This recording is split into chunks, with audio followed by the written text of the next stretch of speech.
Chapter 560. Hearing what Chen Ong had said, Meng Xiaoshang could no longer mention her seniors who were highly respected and had years of cultivation. Chen Ong also secretly heaved a sigh of relief. He had seen the figures of the unorthodox sect before. Those seniors, who had cultivated for many years, were mostly arrogant and had all kinds of unconventional temperaments.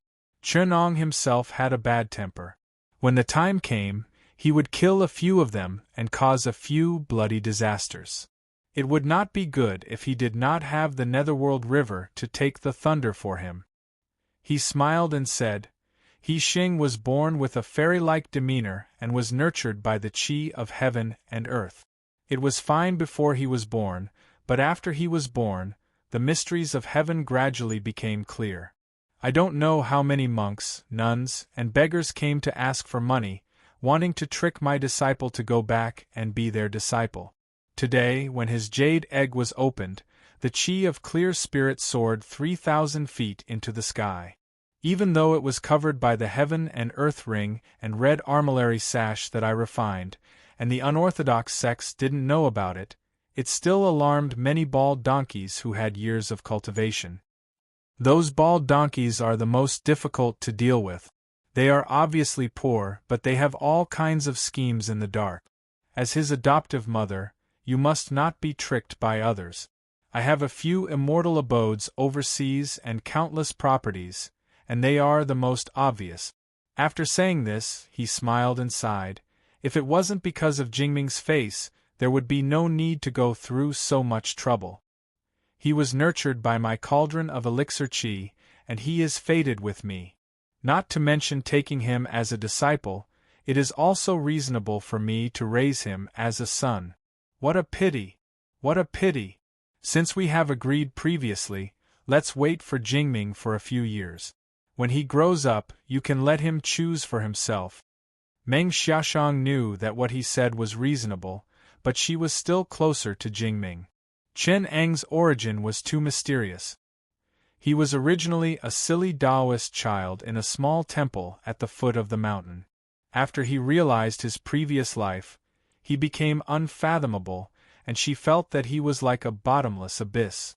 Even a terrifying person like Old Demon River Styx, who had the same background as Drought Demon and Extraterrestrial Demon, was not his match and was expelled overseas. She really didn't know the origin of such a person in his previous life.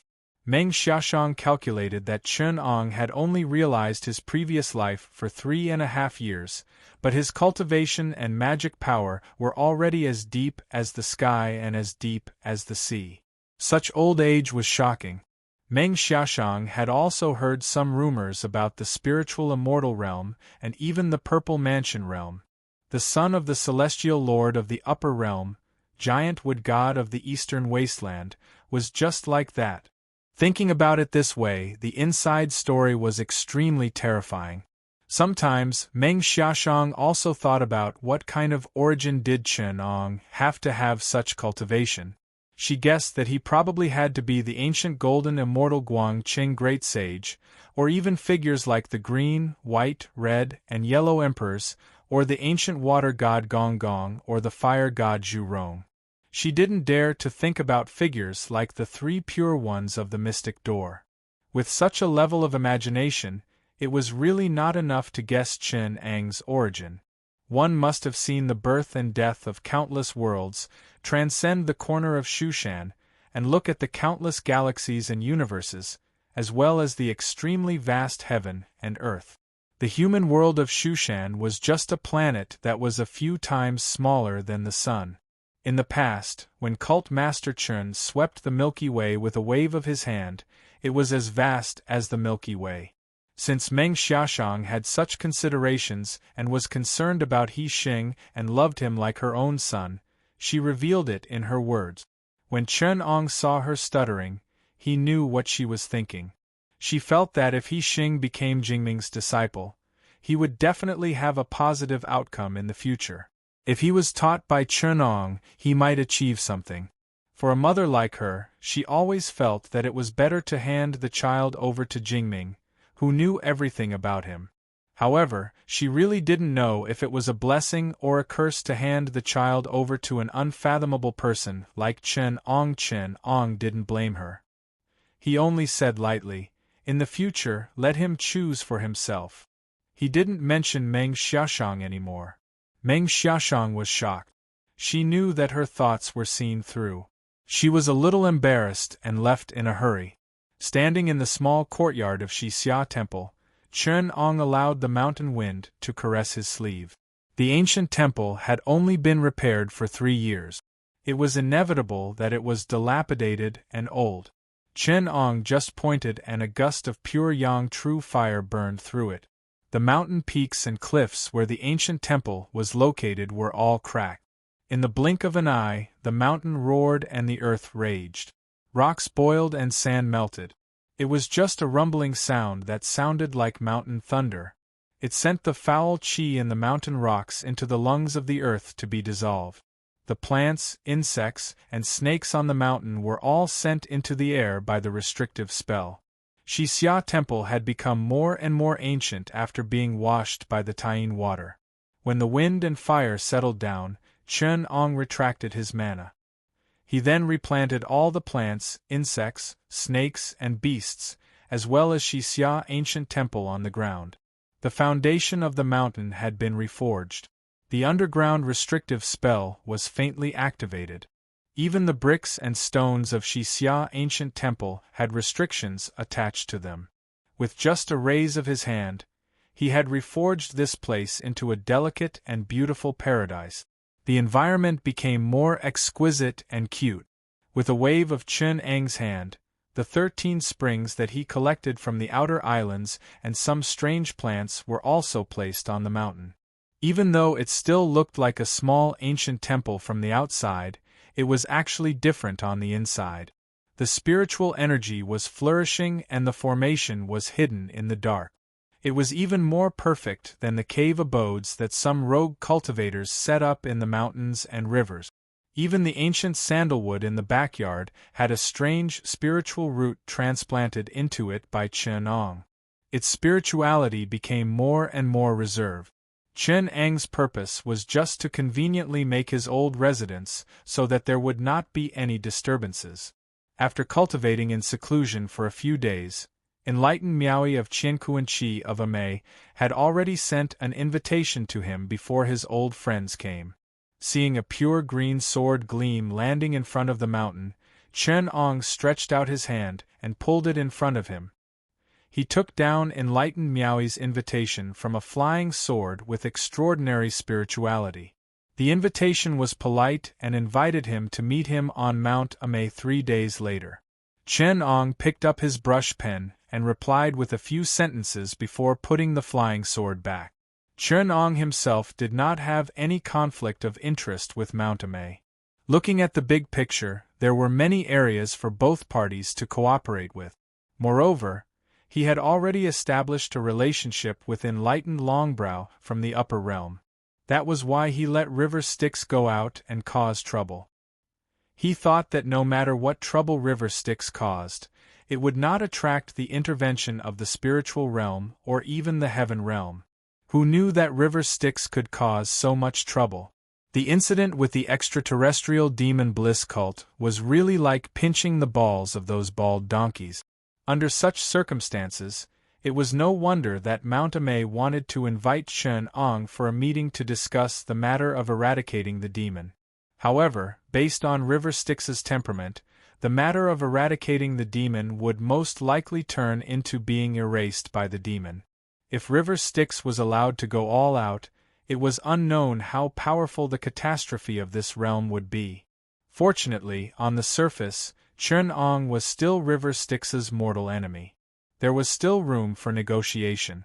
Otherwise, it would be a great battle between the good and the evil. The great catastrophe of the weakening of the Tao and the growth of the demon. If things got out of hand, River Styx might dare to summon the apocalypse. By then, it would be an earth-shattering catastrophe. It would not do Chen Ong any good. Instead, it would delay the proper business of investigating and killing the Master God. Chapter 561. Other than that, Zhenren Miao Yi invited Chen Ong to Mount Amei and ordered Zhuge Jinghua to wait at the front of the mountain. The three deities of Donghai had already arrived from Daoeji, so the laughing monk was able to leave and cultivate at Mount Amei. When he saw Zhuge Jinghua heading to the front of the mountain, he called out, "Senior brother Zhuge, where are you going?" Zhuge Jinghua stopped and said, "Sect leader Uncle Master ordered me to wait at the front of the mountain for a senior."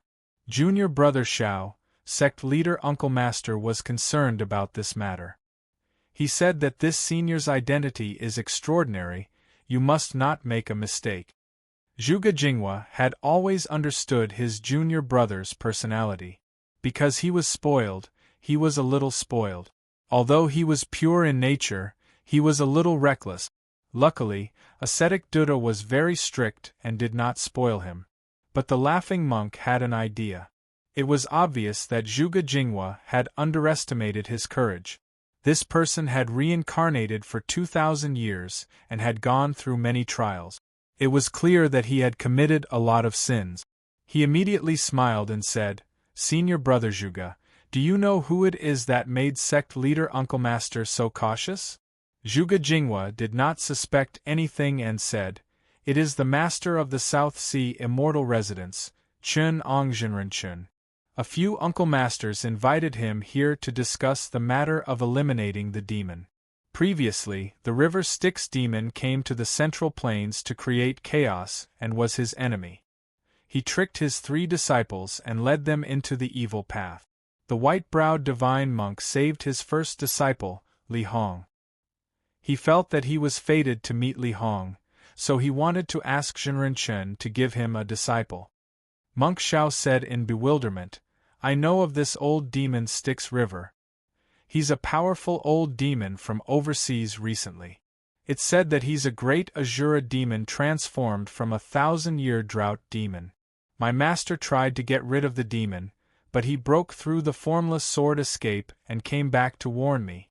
But who is this Chen Ong? How can he go against him?" Zhuge Jinghua said seriously, "Junior brother, do not underestimate this senior. It is said that when the South Sea River Styx created chaos, it was this senior who defeated him." The laughing monk was even more indignant. He thought angrily, "The old demon River Styx's defeat in South Sea was the joint effort of my master, Xiao Nan, Xian Ru, and the other seniors. How can a deceiver like him be greedy for credit? Even when his own disciple was bullied, he still needed Senior White-Brow to stand up for him." It was hard to say how capable Senior White-Brow was. Master has a profound upbringing and doesn't care about this kind of empty reputation, but I can't let him take advantage of me. Why don't I use the invisible sword escape to hide on the side and let him suffer in secret? I think he will be ashamed of himself when he realizes it and won't dare to do such a thing again. When Master asks about it, I will have something to say." He made up his mind but did not show it on his face. He only greeted Zhuge Jinghua and turned around to return to the cave where he was cultivating. Zhuge Jinghua was relieved after seeing him return. He launched the conveyance light and headed towards Mount Amei to wait. He did not expect the laughing monk to appear to be going back to cultivate. In reality, he used the invisible sword escape to follow behind him.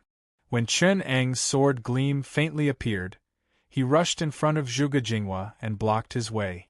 The invisible sword escape was the fastest. Before Zhuge Jinghua could see the conveyance light, he had already appeared dozens of miles away.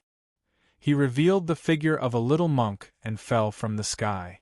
Chen Ong saw someone falling from the sky, but he was not surprised. He only pointed his finger and a sword gleam was released to catch the person. Seeing the laughing monk alone, he asked, "You are a disciple of Amei, why did you fall from the sky?" The laughing monk smiled and said, "I was cultivating a set of Amei's secret method. It was just that I did not practice it properly and suddenly lost my footing in the sky." Chen Ong understood in his heart, but he looked surprised and said, "Oh? What kind of secret method is this? Why does it have such a strange requirement?" The laughing monk was overjoyed and thought to himself, I will make a fool out of you.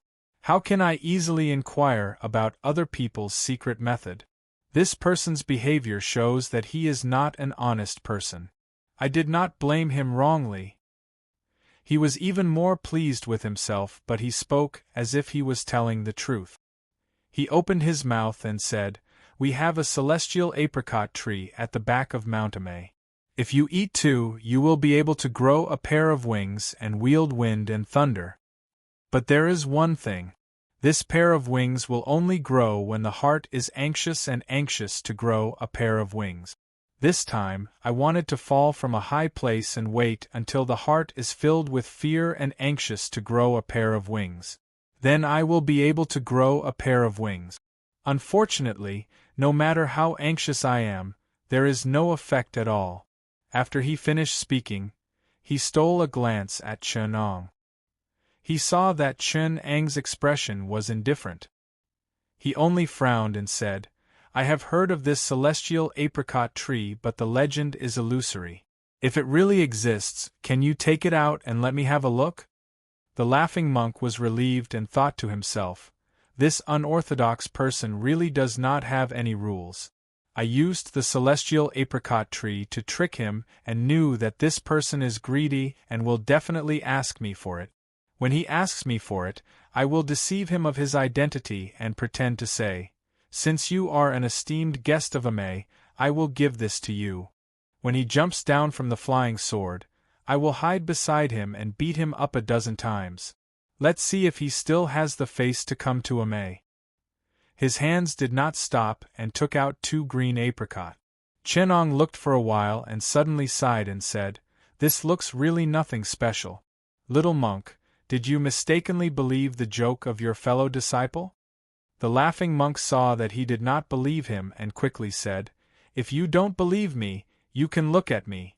When I appeared in midair for no reason, it was when I grew wings on a cliff dozens of miles away. I forced out a section of wind wings and appeared in front of you in a flash.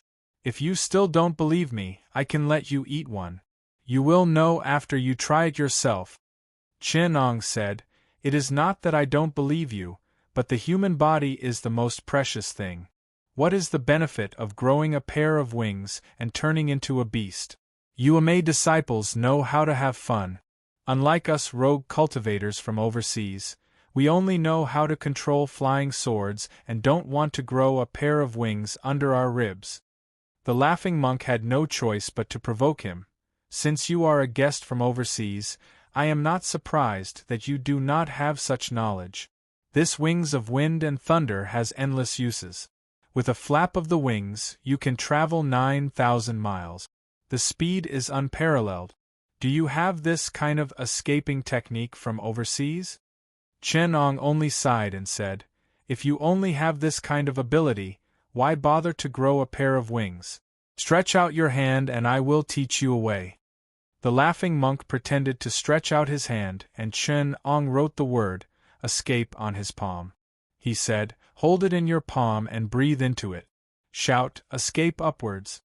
You will feel it. I think it is not easy to cultivate. If you are too low, if you can't grow wings in time, your life will be in danger. If you have mana, you can control a flying sword at any time and you don't have a sense of urgency in your heart. Above the 9th heaven, it is difficult for a flying sword to come out within the magnetic true star. If you are 10,000 feet high and have enough time to deal with it, you will definitely be able to cultivate it. The laughing monk was skeptical. He grabbed his right hand and breathed into his palm. He shouted, Escape upwards.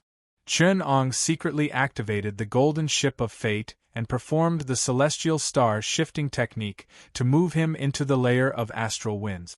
The laughing monk had just appeared when he was swept away by a few strong astral winds and was blown far away. He was wrapped in the wind and couldn't even open his eyes. His body was spinning like a top and he couldn't even release a flying sword. Chapter 562. Zhuge Jing and I waited for Chen Ong. After bowing, he brought Chen Ong to where the 3 deities of Donghai and Reverend Miaoyi were. On the way, Chen Ong smiled and said, "The disciples of Ame are indeed extraordinary. I saw a little monk on my way here. He said he was practicing some spell called Wings of Wind and Thunder. It was really fun." As he said this, he was already at Reverend Miaoi's place and went in first. Zhuge Jing did not dare to stop him. He was shocked and said, "Junior brother Xiao." He hurried to find him. When Chen Ong arrived downstairs, a celestial light welcomed him. He stepped in and was surprised to see many people in the building. The people here were all great masters. Not to mention the three deities of Donghai, Reverend Miaoi and his wife were here. There was also the white-browed old monk, Zen Master Zhigong, Reverend Zunxing, Zen Master Tianmeng, and Reverend Dafeng and Divine Hunchback Ishio. There were many talented people here. There were many celestial beings here. It would not be embarrassing to take them to invade a realm. Reverend Miaoi was very graceful. He looked like a middle-aged Taoist in his 30s or 40s. He entered Tao in the middle of the Ming dynasty, but he had already cultivated for 9 lifetimes. His 6th life was more than 1,000 years ago. His mana was unfathomable. When he saw Chen Ong enter the building, he smiled and said, "Are you Chen Daoyu from overseas?" Chen Ong smiled and said, "Yes, I am." Reverend Miaoi sighed and said, "This world is full of evil and stubborn." Reverend Qi Zhang's remnant, the demon river Styx transformed from the 1,000-year drought demon. He punishes evil and runs amok overseas, but we could not control him. We had to rely on your profound mana to get rid of this demon. It is a pity that many overseas Taoists are in trouble. Now, the great trial of immortals is coming. There will be 3 sword battles between the good and the evil. The overseas Taoist is the pillar of the overseas Taoist. Together with Ame, we uphold the righteous path of punishing evil and not letting the evil grow. It is a great contribution. Chen Ong said indifferently, "I am but one man. How can I be compared to the leader of Ame? This time, I came because I heard that my little disciple was tortured by the Nether River demon in the Middle Earth. I also heard that he had done something perverse and actually created the Empyrean Demon Paradise, a magic that harmed the people. I also heard that Ame is the leader of the Central Plains. Our Ziyun Palace and Palace have a good relationship. How can we sit overseas and watch River Styx run wild?" Hearing this, white-browed Venerable Sheng and the other Zen masters all nodded. White-browed Venerable Sheng couldn't help but interject, "Earlier, I saw that your 3 disciples didn't receive the true teachings. I see that Li Ning has a good temperament. Can you allow him to become my disciple again? Can you let him be my disciple again?" Chen Ong smiled and said, "Li Ning is my first disciple. He is the most promising. Now, he is only purifying his foundation. My sect's Tao techniques do not prioritize young boys. Instead, they focus more on polishing the foundation and cultivating one's mind. It is not too late to start cultivation at 70 years old. I have elixirs here to nurture his vitality and lifespan, allowing him to regain his youth. Now that the world is unstable, his dharma has yet to arrive and his young daughter, Ying Qiong, has just been born. Thinking of his family and the importance of entering the world to temper his mind, I have not passed on the heart techniques of our sect. I have only passed on the martial arts of the human world. I'm afraid I can't agree to your request." White May put his palms together and chanted, "I see, I have been rude." Reverend Miao Yi said, "Li Ning's daughter, Li Ying Qiong, is fated to be with Ame. Would you be willing to give her to Ame and inherit the 2nd generation? In her previous life, she was fated to be with our founder, Reverend Chang Mei. Our founder left a message, 3 heroes and 2 clouds, rise Ame. She is one of them." Chen Ong thought for a while and nodded. "It is her good fortune to be able to give her to Ame. Even though I am her founder, I do not have to stop her. Since Reverend Miao Yi is concerned, let her make the decision herself." Reverend Miao Yi saw that he agreed. Even someone as shrewd as Reverend Miao Yi could not help but relax her brows. Chenong was mysterious. Even if the founder, Reverend Chang Mei, sent a message from the heavenly realm, he had to be careful. Reverend Miao Yi did not want to get involved with this trouble. She felt relieved to be able to take this opportunity to solve this problem. They talked about private matters for a while, and then brought up the matter of exterminating the demons again. Reverend Miao Yi said, when Old Demon River Styx was first sealed in the South Sea, he was not eye-catching. After he escaped from Chen Daoyu's hands, he split his soul to form the Blood Sea primordial spirit, and his body transformed into the supreme demon body of Great Azura. Then, he became the #1 demon cultivator in this realm. Later, he killed Xianyuan the Great, killed the venerable poison dragon, and set up the Blood River Formation and the formless demonic formation in a great battle overseas. He killed countless people. His comrades overseas were all gone. Both the righteous and the demonic sects lost countless people. Senior apprentice brother ascetic Duda and divine nun Xian Ru tried to stop him, but they were also defeated. My senior apprentice brothers, the divine monk, and I made many deductions. Our background seems clear, but it is actually covered up. It is difficult to tell the truth from the lies. Chen Daoyu suspects that when Hanba transformed into a heavenly demon, the heavenly demon sent a devil's tribulation. After he suffered the tribulation, he merged with the heavenly demon's soul and became a peerless demon. After he was expelled overseas by Chen Daoyu, he rushed to the Middle Earth and created countless evil demons. The aftermath of the great calamity in Liaodong has far-reaching effect. Now, the death of hundreds of thousands of people is only the beginning of the calamity. There is an even more powerful backup plan. Now, the old demon has entered the hidden land near the South Sea and wants to unify the Sea of Constellations. The old demons of West Kunlun have established the sect of Heavenly Demon Extreme Bliss in the South Sea. They have committed countless sins. As a result, the heavenly Tao is weakening and the demons are growing. The living beings are in danger, and the righteous path is in danger. At this time of crisis, please work together and kill this demon. Zen Master Bai Mei added, for example, among all the divine powers in the realm of desire, heavenly demon Bo Sun is the first. Looking at his supernatural power, we can see that he has turned into the demon king of freedom. His supernatural power controls the heavenly demon and the blood demon. He has turned into the demon king of freedom and the demon king of freedom. He is the supreme demon king of freedom. His supernatural power is boundless, and his supernatural power is also boundless. He has bewitched all living beings in the earth realm and is the first devil's tribulation. It is really terrifying.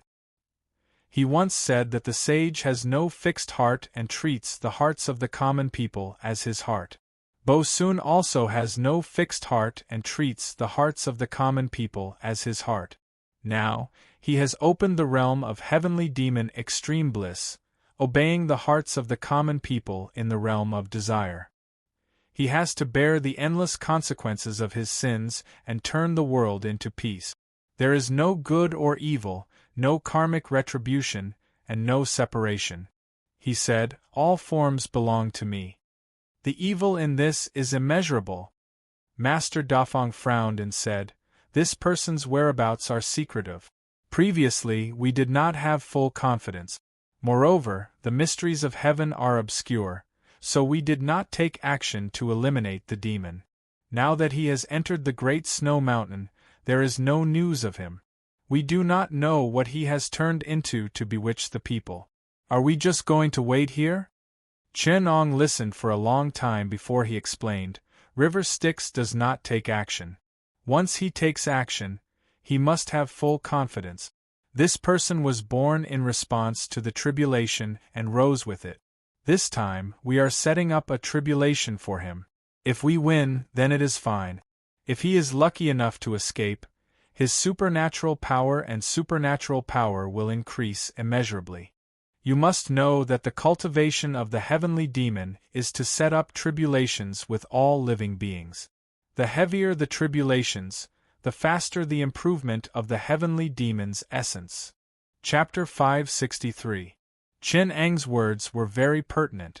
The experts present wanted to nod in agreement, but perfected Taoist Dafeng, Godhead Yi Xiu, interrupted Chen Ong and sneered. From what fellow Taoists said, you seem to have some understanding of this old demon Styx River. When fellow Taoists met the Yi siblings in the South China Sea, you weren't so clear about it. When Yi Ching was here, he did not see you like this. Yi Xiu's anger came out of nowhere and shocked everyone. Tao Master Miao Yi tried to stop him but was stopped by Yi Xiu. Hunchback, I am a straightforward person, I can't hide anything in my heart. Today, when I saw this Chun Daoyu, I can't pretend to be angry. Fellow Taoist Yi Zhou is a gentleman, even if he has something to say, he can't say it. Tao Master Miao Yi, do you know why Tao Master Yi, who is grieving over the loss of his son, refused to come? Yi Xiu stood up, looked at Chen Ong, and said sternly, although fellow Taoist Chen has the ambition to eliminate demons, he didn't do anything when the river Styx was bathed in blood. He even took the lives of the Yi siblings. I, Hunchback Yi, don't have any good words for someone like him to participate in our demon-slaying gathering. I just want to point at him and ask, why did he do such a thing? Such an irresponsible person, I am ashamed to sit with him. Tao Master Dafeng. White-browed divine monk interrupted him. Tao Master Dafeng, life and death are determined by fate. Chun Daoyu didn't mean to being stared at by everyone. Chun Ong was still calm, he smiled and said, Tao Master Dafeng is right, I did watch Yi Ching suffer. But those who want to die have their own way of doing it. I am not fellow Taoist Yi Zhou, why should I discipline his children? Life and death have their own paths, the cycle of tribulations, cultivators have their own destinies. Yi Cheng's life is just like that. He is just an unorthodox junior who has lost his mind. Even if he died, there is nothing to say. I Chun Mao am not talented. I cultivate the Tao in search of the truth. What I seek is the great Tao, and what I cultivate is longevity. I am not some Tao protector of the younger generation, nor am I a bodhisattva who saves people from suffering. My entire life of cultivation is not to save people. Even if a member of the Yi clan dies, what does it have to do with me?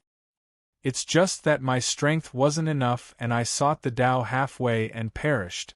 Daofeng Jinren and the Yi family are old friends and he admires these two juniors, so he always protects them. This kind of love for the house and its crow is understandable. But what does this have to do with me? If you are in the mood, why don't you save the great Ming dynasty and save the world? Chen Ong suddenly looked at the divine monks present and asked in a clear voice, Venerable holy monks, you are all people of great mercy and compassion. Now, the people of the world are being cooked and steamed. White bones are exposed to the wilderness in all four directions. The people of the Central Plains have no way to make a living. Now the entire imperial court is filled with man-eating beasts, and the barren lands are even more inhumane. In the south, the Yi people are enslaving humans, leading beasts to eat humans. In the west, the Tibetan border of Sichuan uses human blood as a sacrifice. In the north, thousands of miles of refugees. In the east, the Jiannu massacred cities. The people of the Central Plains are haunted by nameless ghosts day and night. The old demon river Styx is heartless. He created the extraterrestrial demon paradise, teaching people to die. How did it become a disaster for the world? Is it because the people are giving up their lives and seeking death?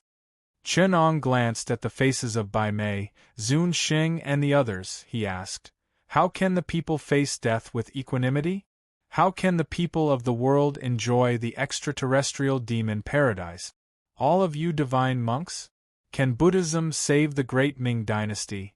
Can it save the people?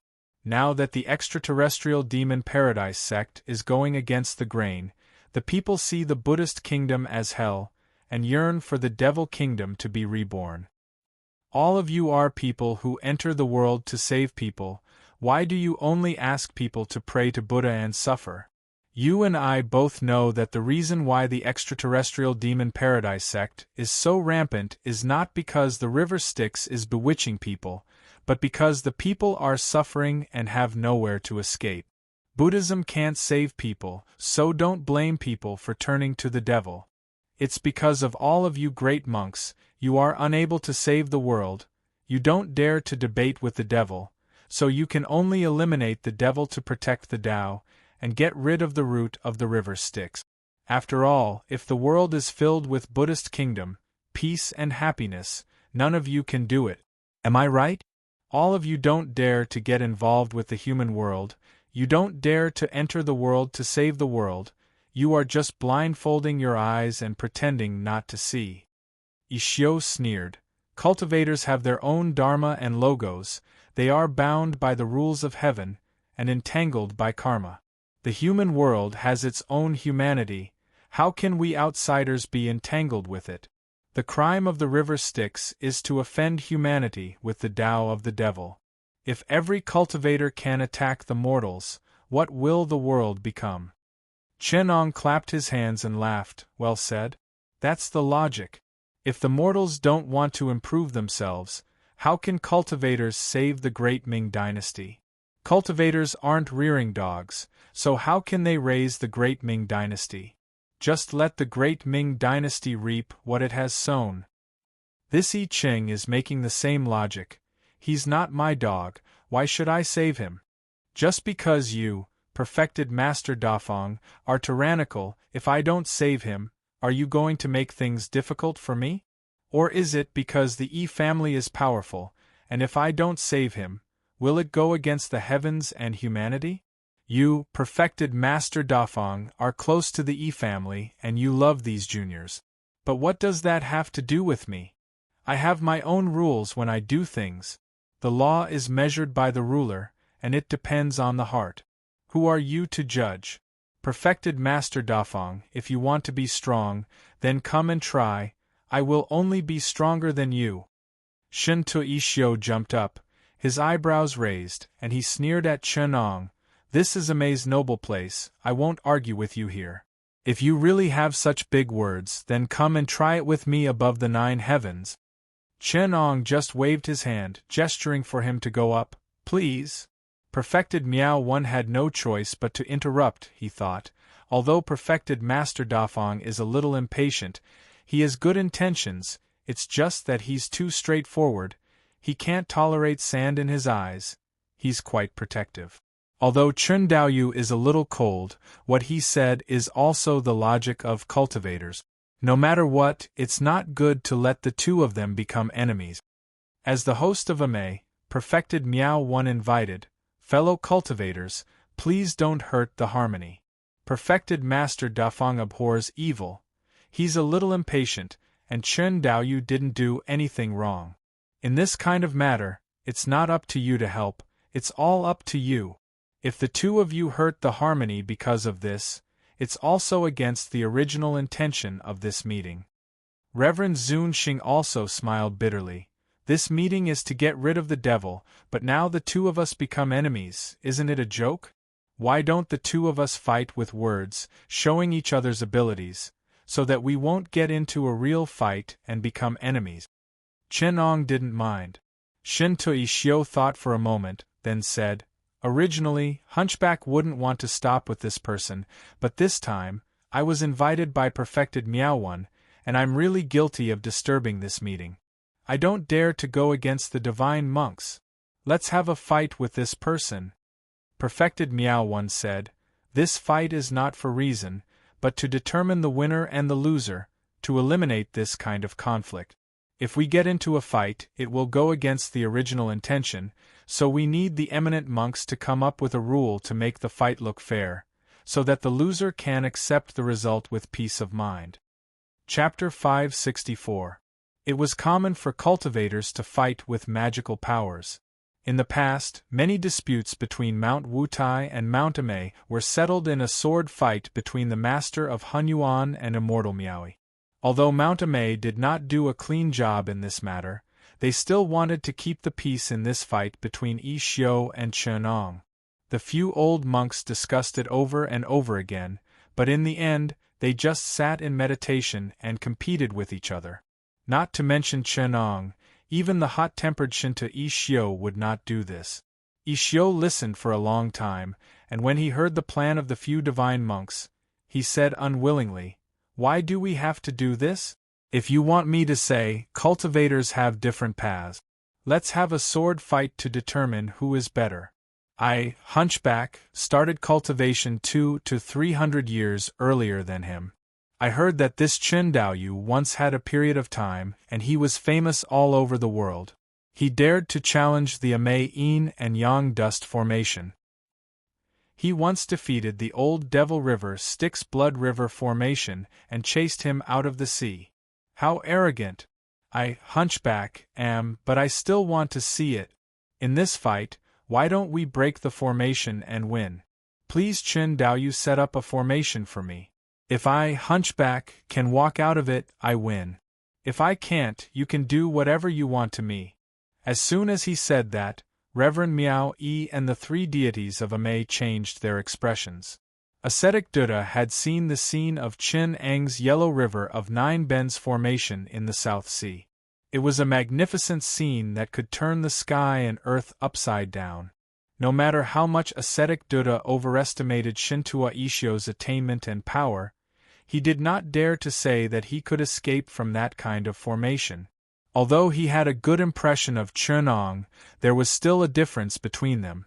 Reverend Dafeng and Mount Amei had been friends for many years, so he did not want to see him die. He quickly said, "Reverend Dafeng, you mustn't.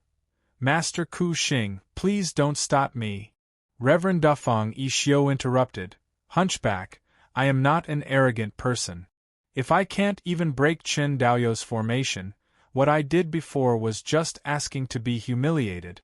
The army can take the commander, but an ordinary man cannot."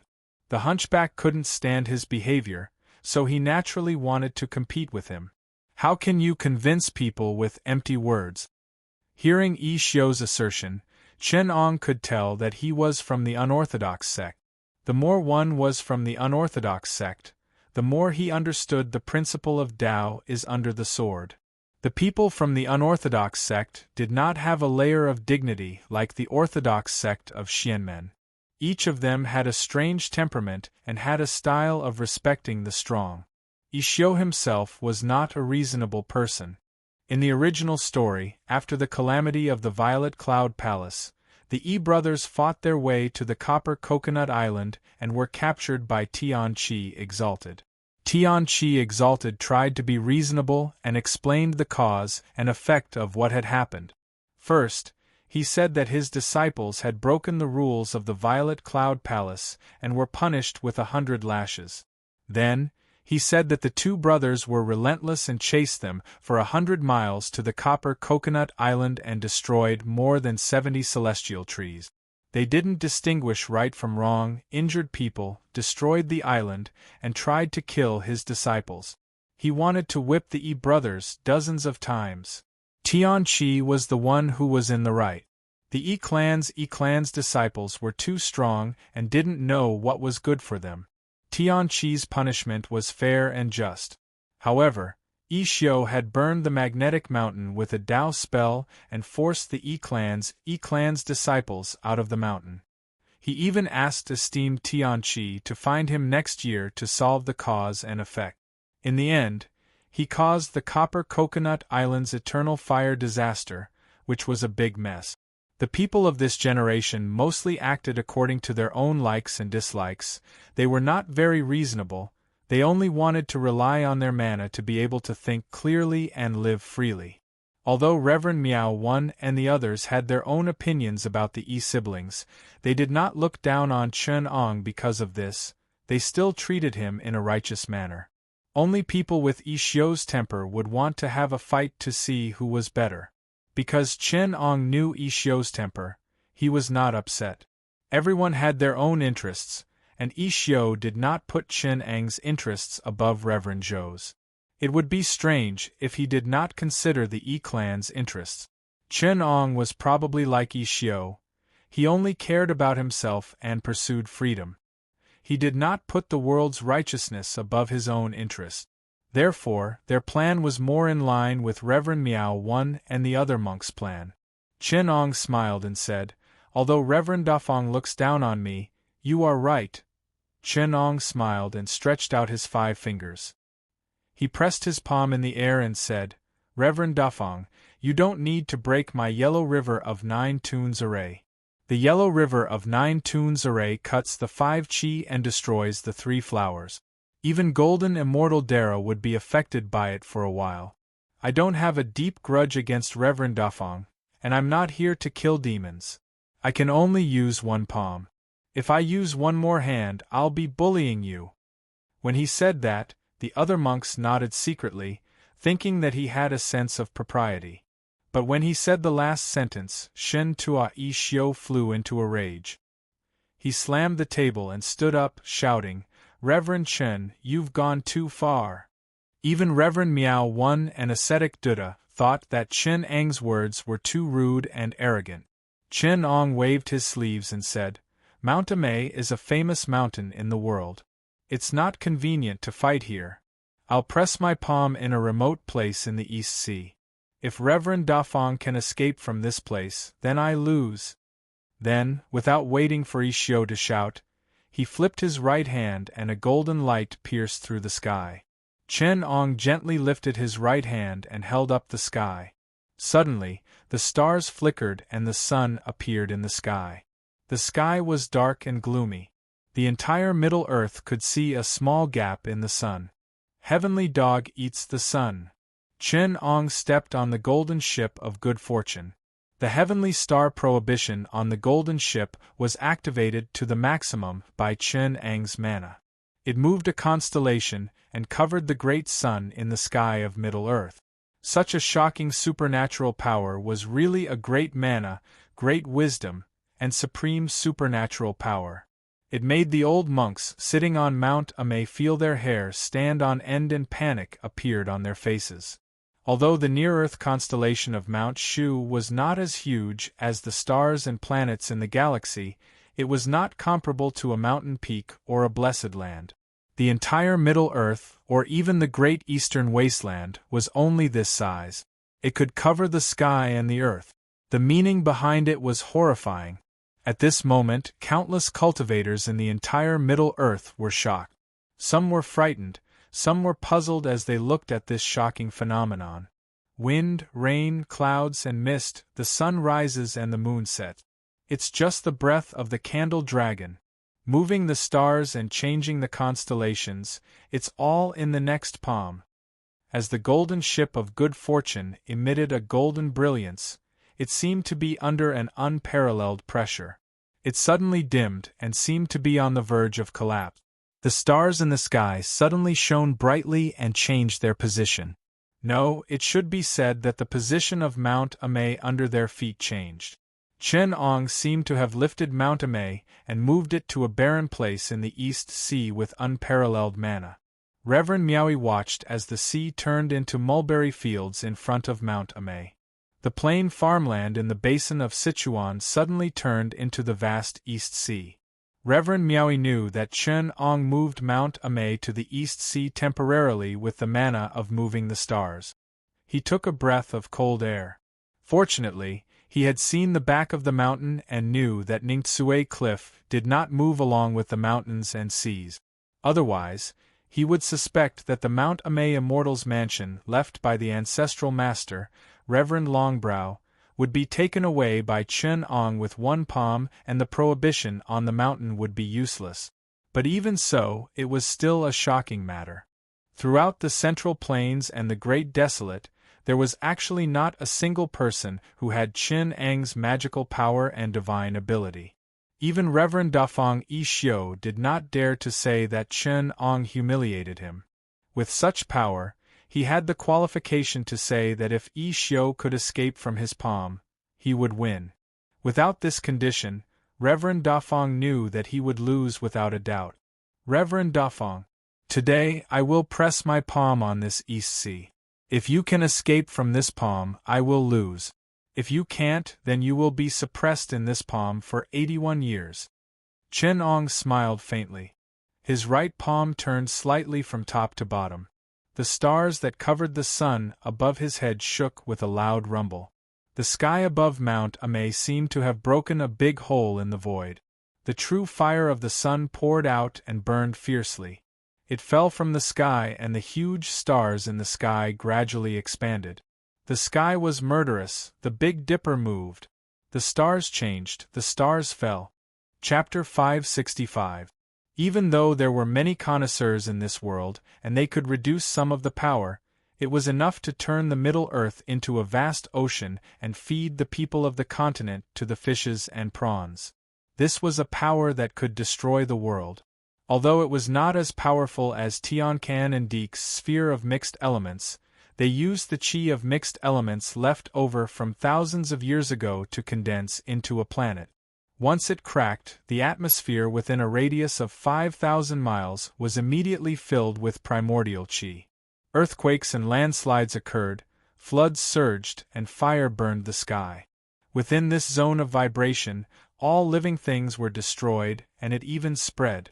Everywhere it went, the chi was as heavy as a mountain. Living things that came into contact with it immediately stopped breathing and died. Such power, but it could also set off monstrous waves that affected the 4 seas and drowned the Middle Earth. The people of China were all fed to the fishes and prawns, and 8 or 9 out of 10 living things in the 4 seas died. This created endless karma, and caused a disaster that was rarely seen since the beginning of the world.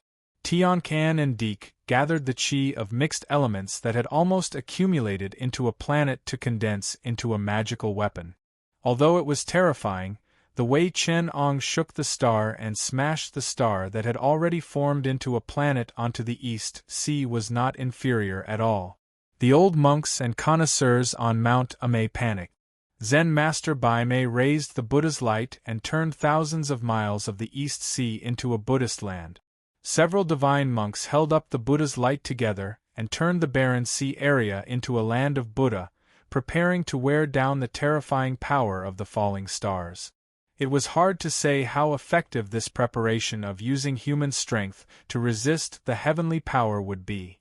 In the face of such a terrifying power, even if the divine monks were the first-class old monsters in this realm, they did not have much confidence to say how much of a disaster they could avert. Reverend Miao One shouted, "Chen Daoyu, why are you doing this? Fellow Taoist, please stop this spell so that the living things of this world won't be affected." Ascetic Duda gathered the invisible sword ray and was ready to attack at any time. Xuanzhenzi and the 2 elders of Mount Song also raised their mana, ready to attack at any time. Unexpectedly, Chen Ong only smiled and said, "Fellow Taoists, don't panic. Watch my magic power first." They watched as the stars in the sky grew bigger and bigger. They had already occupied almost half of the sky. The people of Mount Amei were still holding back and did not make a move. Suddenly, the immortals felt that the metal objects on their bodies were slightly moving. The metal and refined iron on the ground gradually floated up.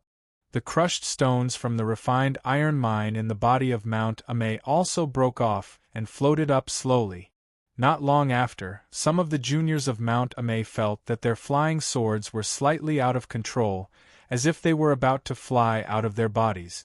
The golden ship of creation behind Chen Ong shot out a wisp of yin-yang 2 modes primordial magnetism divine light, illuminating the entire Mount Amei.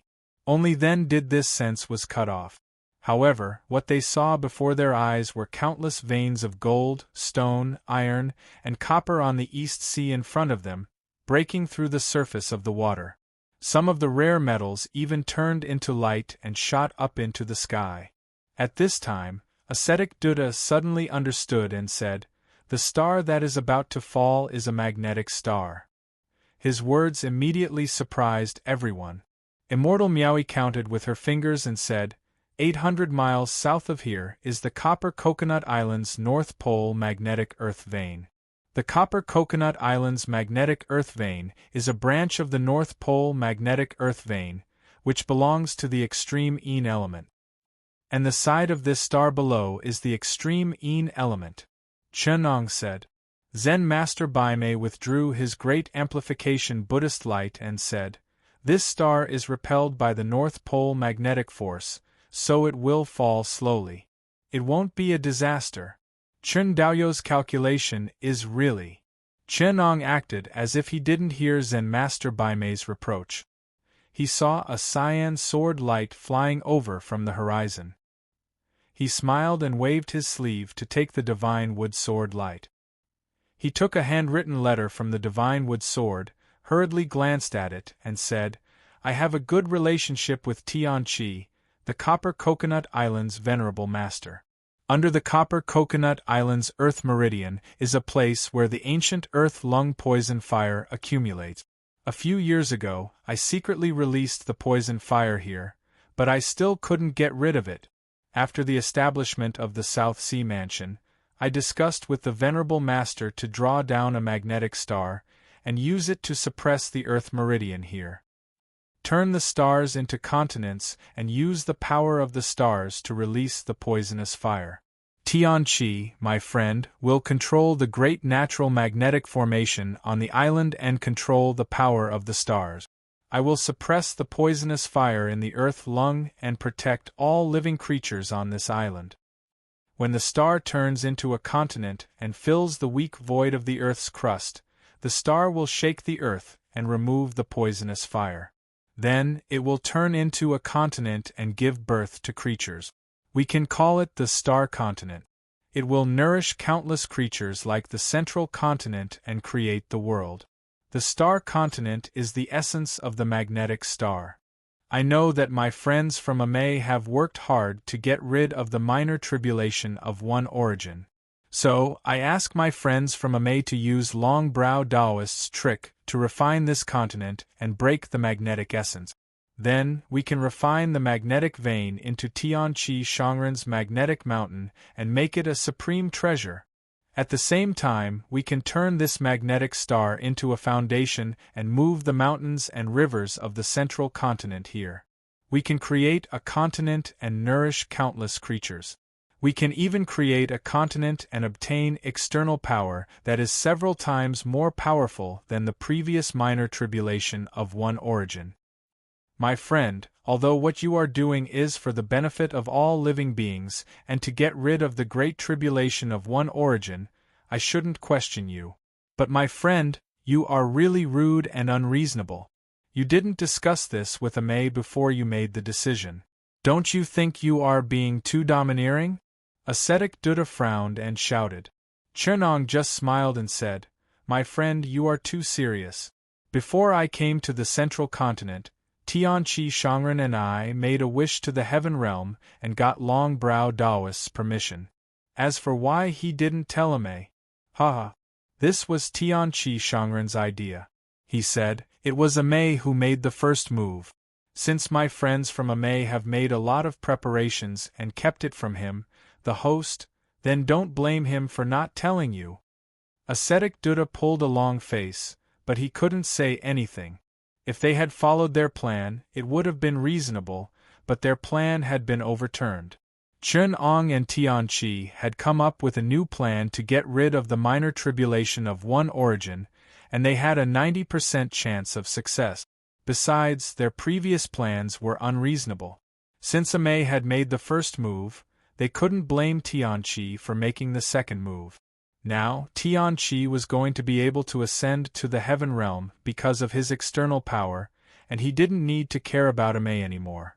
Even though Chen Ong and Tianqi had made the minor Yuan calamity bigger, the Amei sect would get a bigger share of it. However, Miao Yi and the three celestial beings of the East Sea weren't happy about it. The Long Brow Zhenren from the heavens world didn't care about the Amei sect's reputation. Chen Ong seemed to have made things difficult for Amei, but in fact, he had already seen through Amei's plan. Amei wasn't better than immortal Miao Yi, penance, or any of the first or second generation disciples, but Long Brow Taoist from the heaven realm. To put it bluntly, Chen Ong would rather fight with Long Brow Taoist than argue with Amei in the human world. As long as Chen Ong and Long-Brow Taoist's interests were interlinked, Chen Ong didn't care about immortal Miao-yi, ascetic Buddha, or the disciples of Amei in the human world. Even if they caused trouble, they couldn't interfere with Chen Ang's interests. That was why he gave Amei a big share of the cake of the star continent, which made immortal Miao-yi and the others lose face. The magnificent star turned into a continent, slowly approaching the sea area that Chen Ong had planned. All the aquatic creatures in that area had been driven away. Hundreds of miles away, Tianqi esteemed was controlling the natural magnetic Great Formation. He slowly controlled the magnetic mountain to release a magnetic light to support the gigantic continent. Chen Ang's Dharma power turned into a giant hand, which was 3,000 miles long, to support the continent.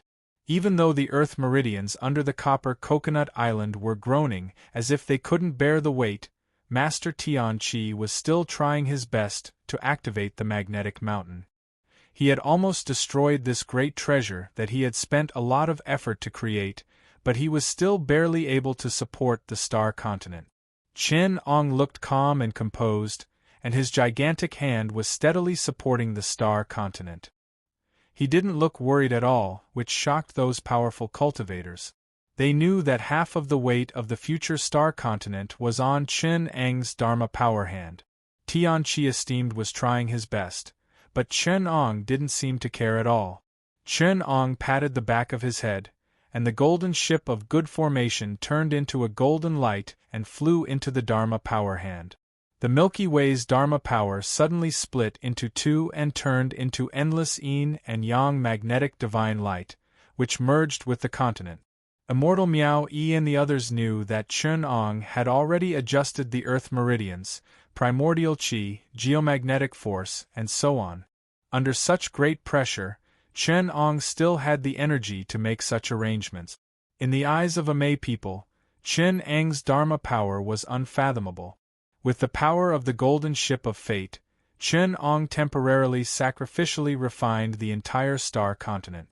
A mountain-like star continent slowly opened its 5 fingers and turned into a huge palm that covered the sky. It spread out in front of the people of Amei sect. Chen Ong smiled and said, "Immortal Dafeng, please go ahead." Zen Master Baimei couldn't help saying, "Chen Daoyu." Ascetic Buddha also sighed and said, "Chen Daoyu, why do you have to do this?" Amei people couldn't bear to watch. Everyone knew that Immortal Dafeng wouldn't be able to escape. No one thought that Xiao would be able to escape from the star continent. If he went back, he would be suppressed for 81 years. Zen Master Zun Xing begged, "Fellow Taoist Chen, what happened earlier was just a personal dispute. I'm an old friend of Daofeng Jinren. I'm willing to make 3 promises to help Taoist Chen once. From now on, I'm willing to help fellow Taoist Chen 3 times. Xiao interrupted, "Master Zun Xing, stop." He didn't sound angry at all. Instead, he smiled and said, "I don't have any regrets to fight with Chen Daoyu. It's hard to say who will win or lose.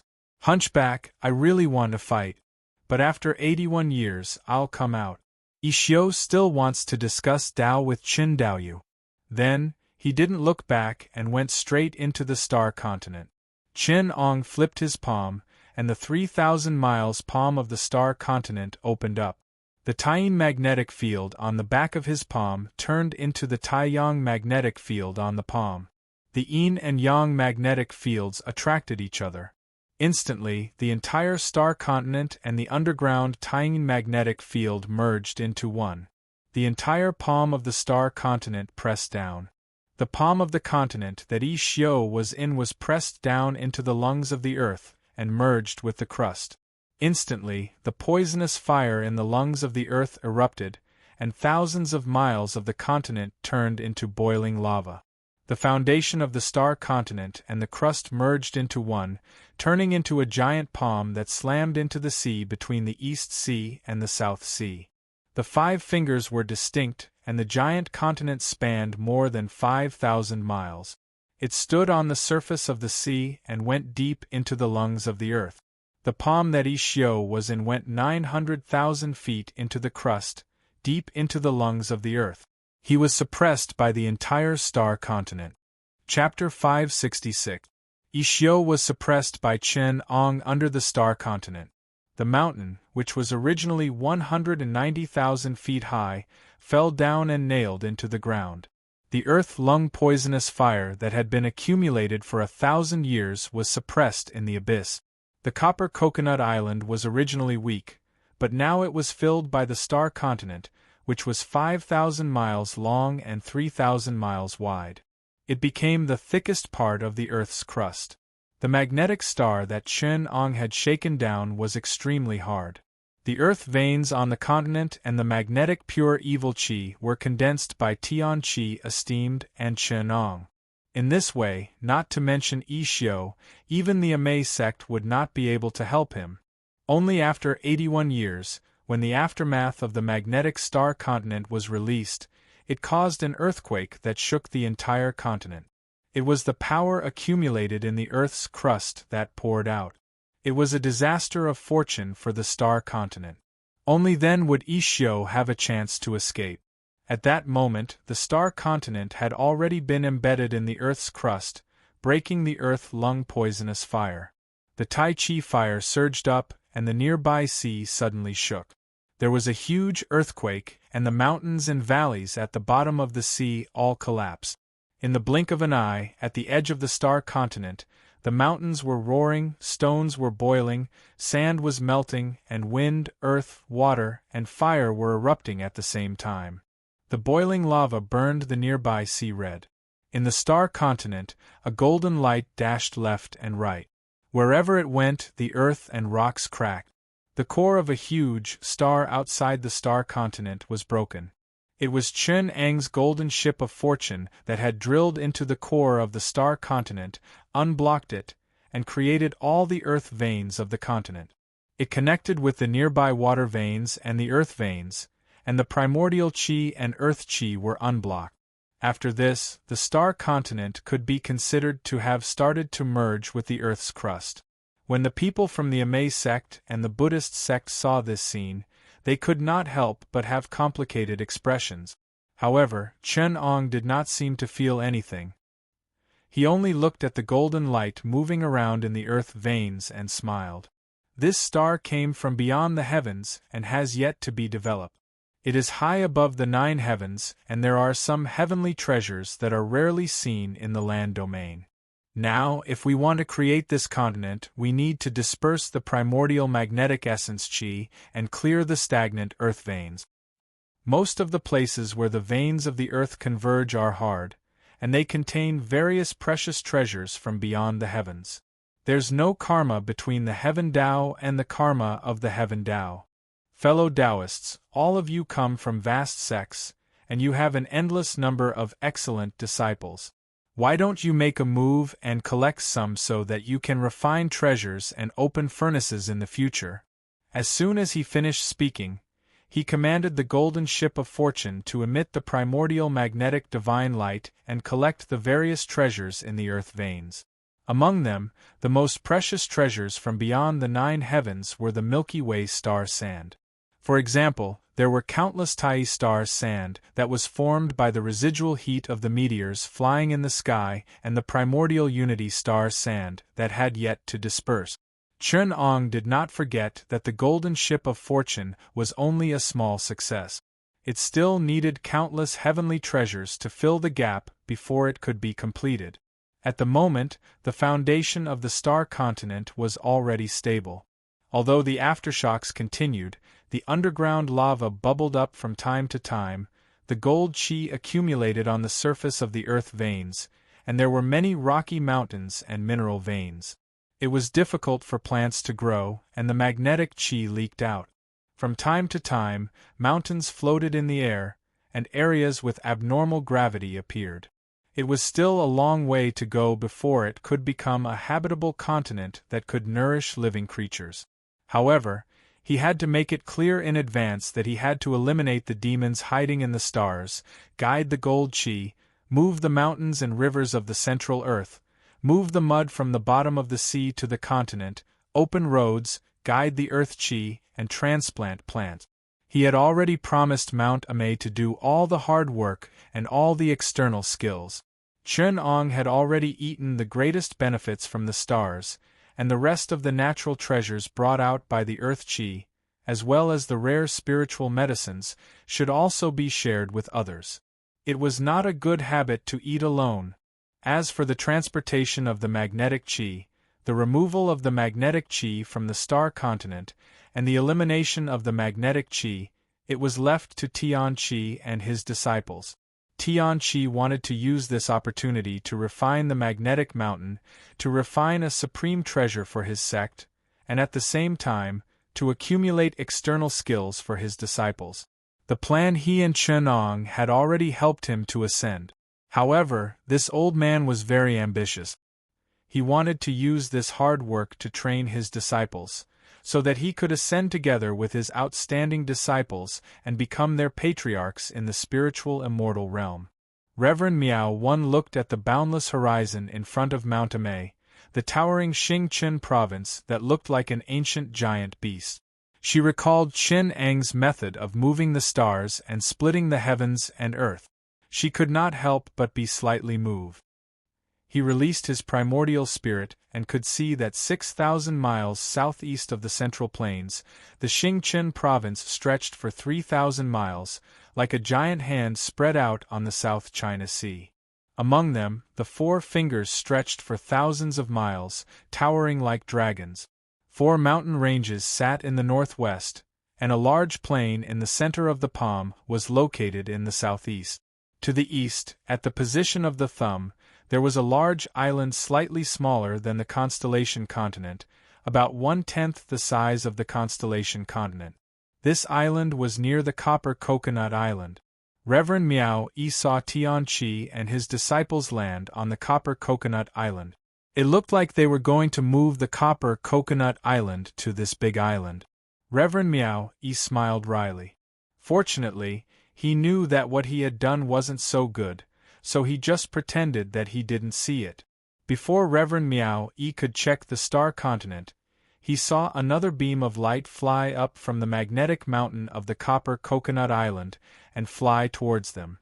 That beam of light was none other than Tian Chi. Before Reverend Miao Yi landed, he laughed and said, "Chen Daoyu moved the entire Mount Amei to this place. Does he want me to have a neighbor? The star continent is also very big. In the future, the population will grow, and it will be able to raise tens of millions of people. If you, my friend from the Amei sect, are willing to be my neighbor, I will also welcome you." Ha!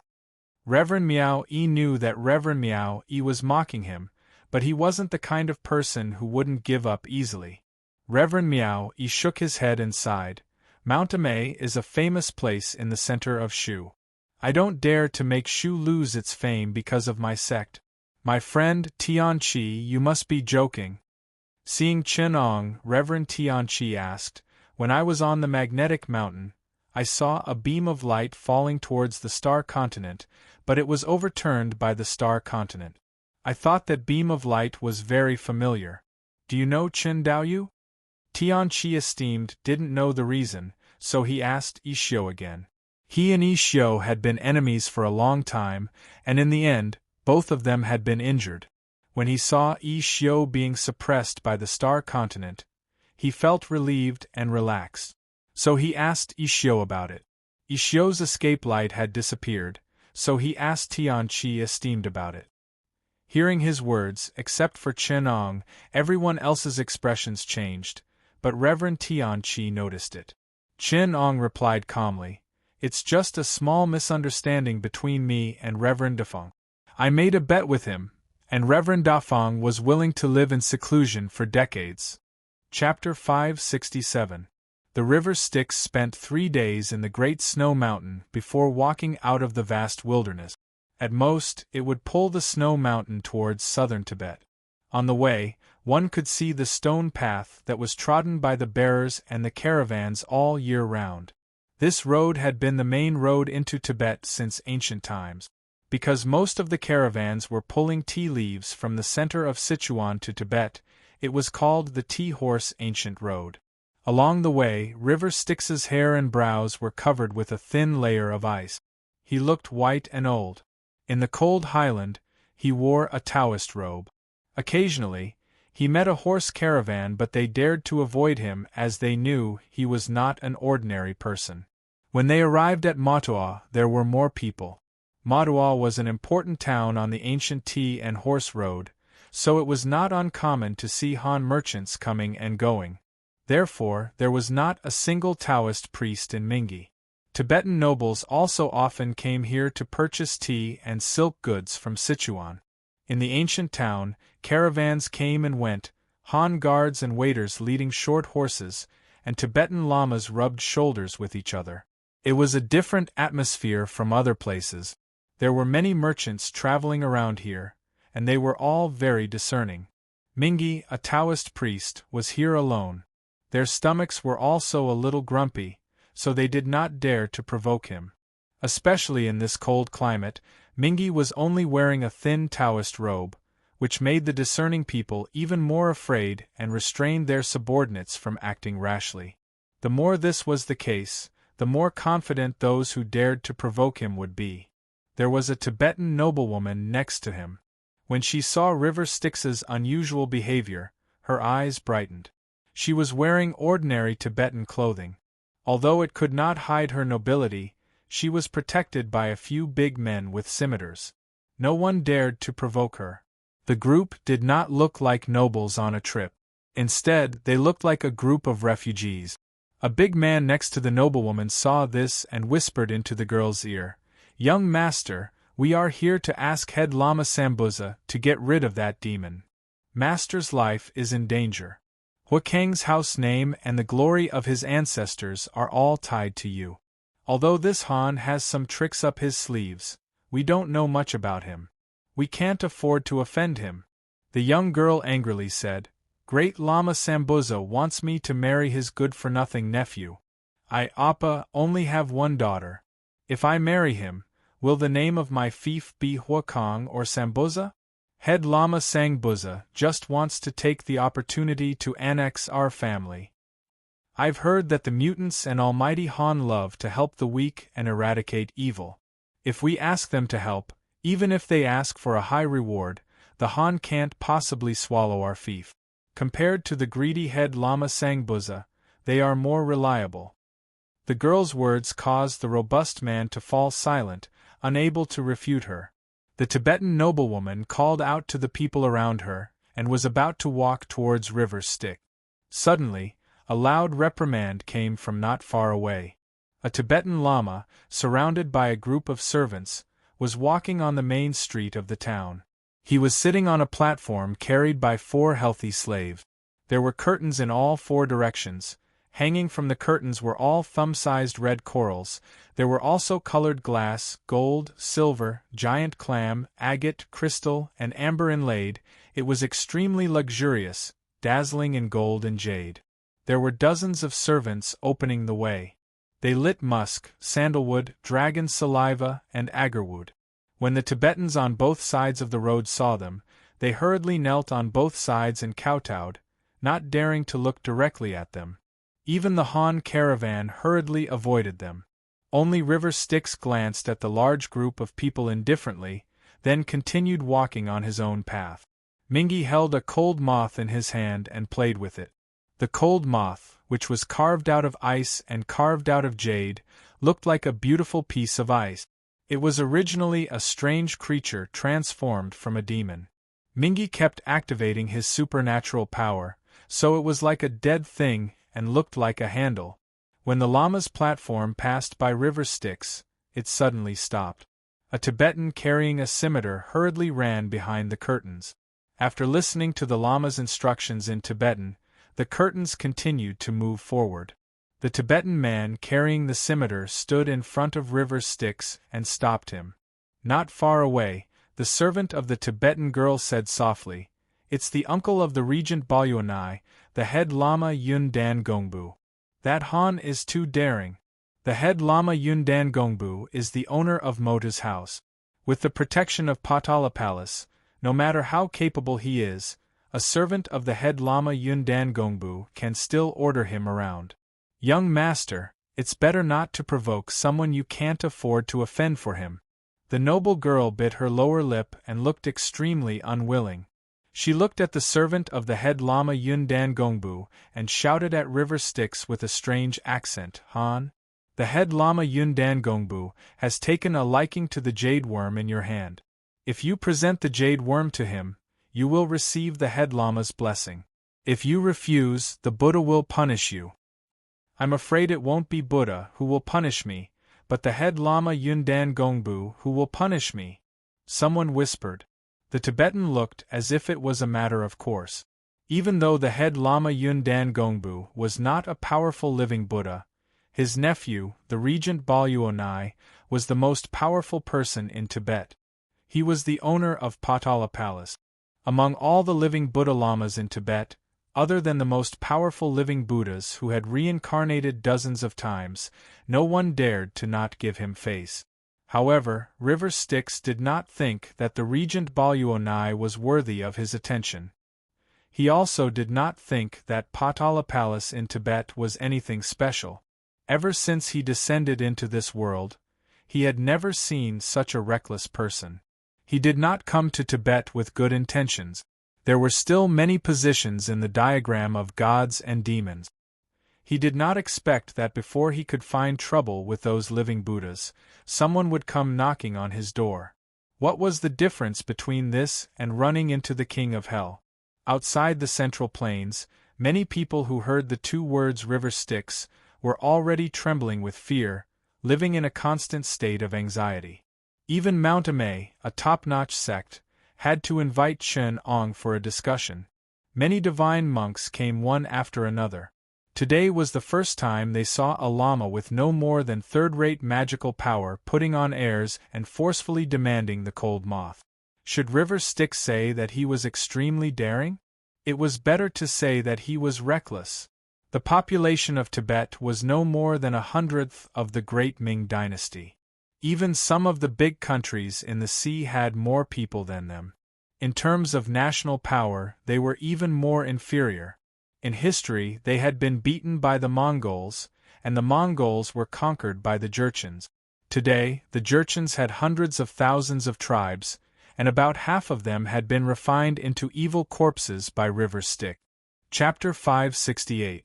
When the traveling merchants heard the Tibetan man's question and saw the great Lama Yundan Yulin's carriage leaving, one by one they stopped to watch. The Tibetans who were originally kowtowing on the ground also stood up. They crossed their arms and stood on the side with cold eyes, as if they were watching the show. Some Tibetan men even put their hands on the scimitar hilt on their waists and stood behind the Tibetan man. When the Tibetan man saw that he had more people on his side, he became more and more arrogant. He shouted sternly, "Han man, are you going to defy the great Lama's order?" In River Styx's eyes, these people were like ants. He did not even have the temper to argue with them. He opened his mouth and smiled. "This thing in my hand is a very ominous thing. It is ominous. For the sake of your lives, it's better not to touch it." The Tibetan man did not know that River Styx was always honest and reliable. He thought that River Styx had politely declined. He immediately put his hand on the scimitar on his waist and sneered. "What kind of ominous thing can do to the Great Lama? The Great Lama is the living Buddha of the world. He is extremely noble and powerful. Any ominous thing is nothing to him. Since you said that this is an ominous thing, the Great Lama is the owner of this place. In order to protect everyone's safety, he has the right to take it. If you don't hand it over, you will be selling it on the market. We will deal with you accordingly." "Han man, are you going against the law?" The Tibetan man showed a murderous look. He looked greedily at the silk Taoist robe on River Styx. Tibetan silk was more expensive than Chinese silk. It had always been dyed for Buddhist purposes. Although River Styx's robe was blue, it was dyed black with fuel. It was still a valuable item. The Tibetan man immediately wanted to kill him. At this time, someone shouted from the side, "Is your slave going to commit murder on the street?" The Tibetan man looked back and saw the noble girl leading a group of guards between the two of them. She turned her head and said to him, "Great Lama Yundan Hongbu is a respected Buddha. He is such a fair person. How could he let you come here with such an evil tone when he is asking for offerings from others? It must be that servant of yours who is so cunning to use his name to commit evil deeds. As the daughter of the Hua family, how could I allow you to slander his name?" She plucked a silver jie wu from her head. It was inlaid with agate and gold. She passed it to Chun Ong and said politely, "This lowly slave has tarnished the reputation of Tibetans. Please forgive her. I am willing to use this precious instrument to exchange for the jade worm in your hand as an offering to the head lama." Chun Ong only smiled faintly. He felt that this girl in front of him was somewhat interesting.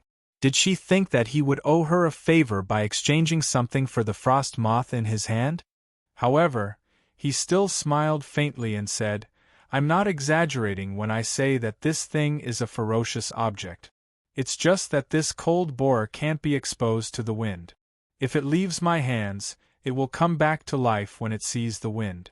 At that time, it will turn into a blue ferocious insect and pounce on anyone it sees.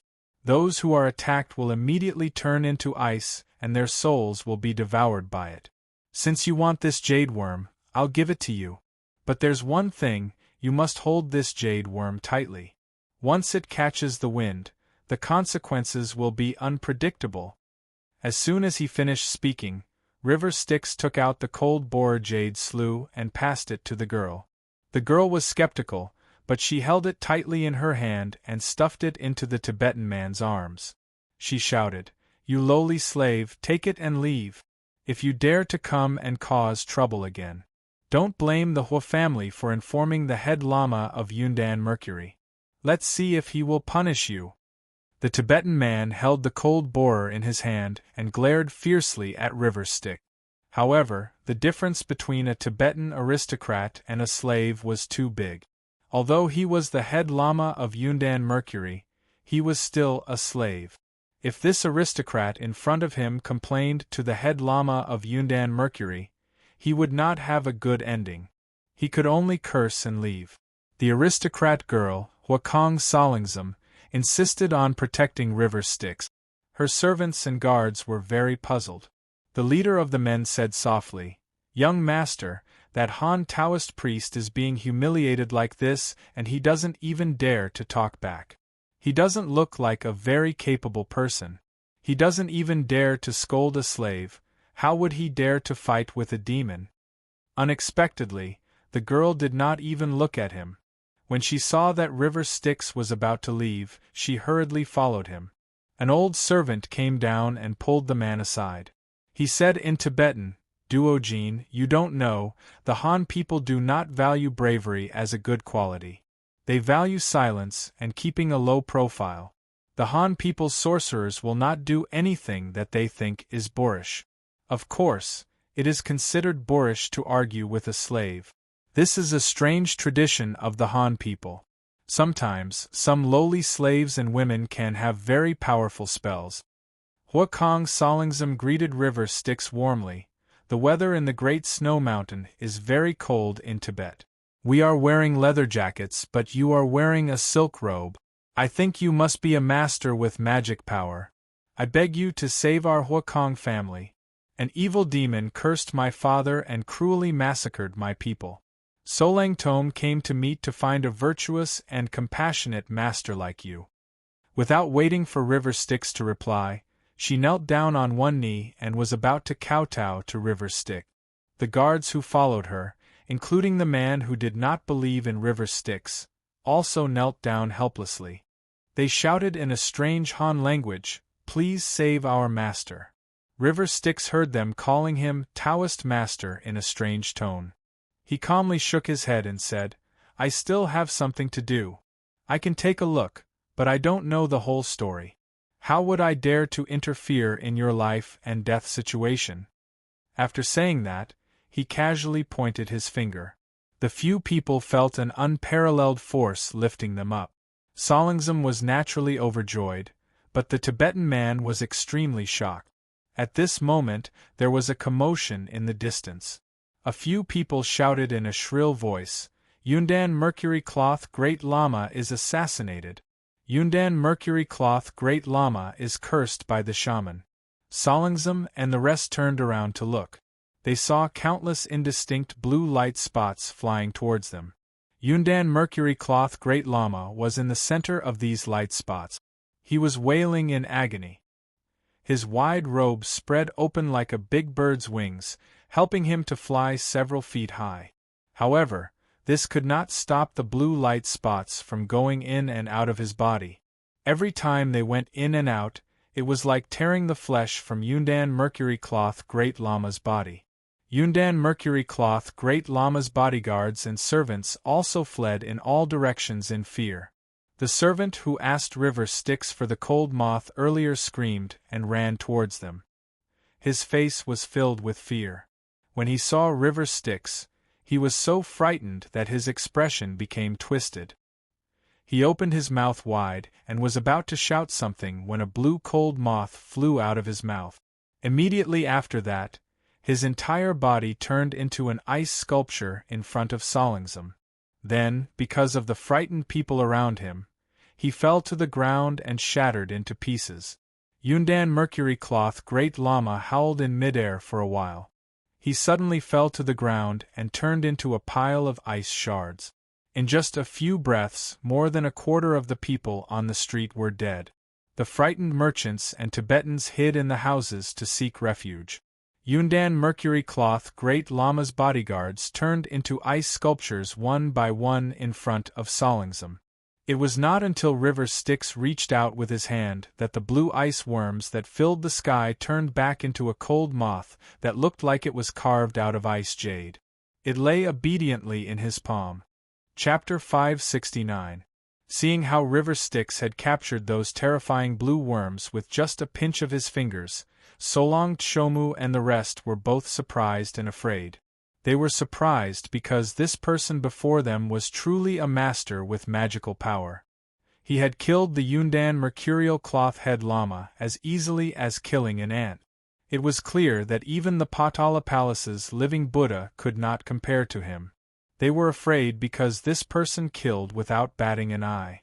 The Yundan Mercurial Cloth Head Lama had a noble status. Tibetan people valued status the most. Even the living Buddha would not reincarnate into a serf. He would only stay in a noble family like the Yundan Mercurial Cloth Head Lama. The reason Solong Tshomu dared to scold the head lama's beloved servant was because the Huakong family might worship the reincarnation of the living Buddha, but the servants would never have a reincarnation of the living Buddha.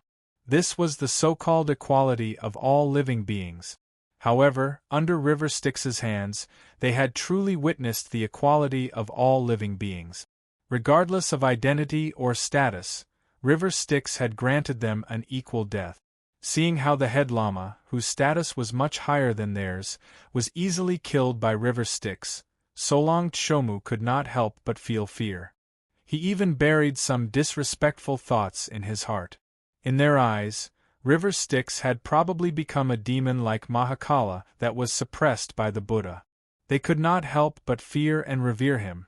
With just a glance, River Styx had seen through all the secrets in their hearts. He only asked indifferently, "You begged me to help you. Now I seem to have killed someone with some status here. If you still need my help, tell me the details in detail. If you change your mind, tell me as soon as possible and I will not interfere." As soon as he said this, a servant tugged at his young master's sleeve from behind. Even the older servant looked at Solong Tshomu, hoping that she would reject the demon's kindness as soon as possible. Unexpectedly, Solong Tshomu gritted his teeth and knelt down to kowtow.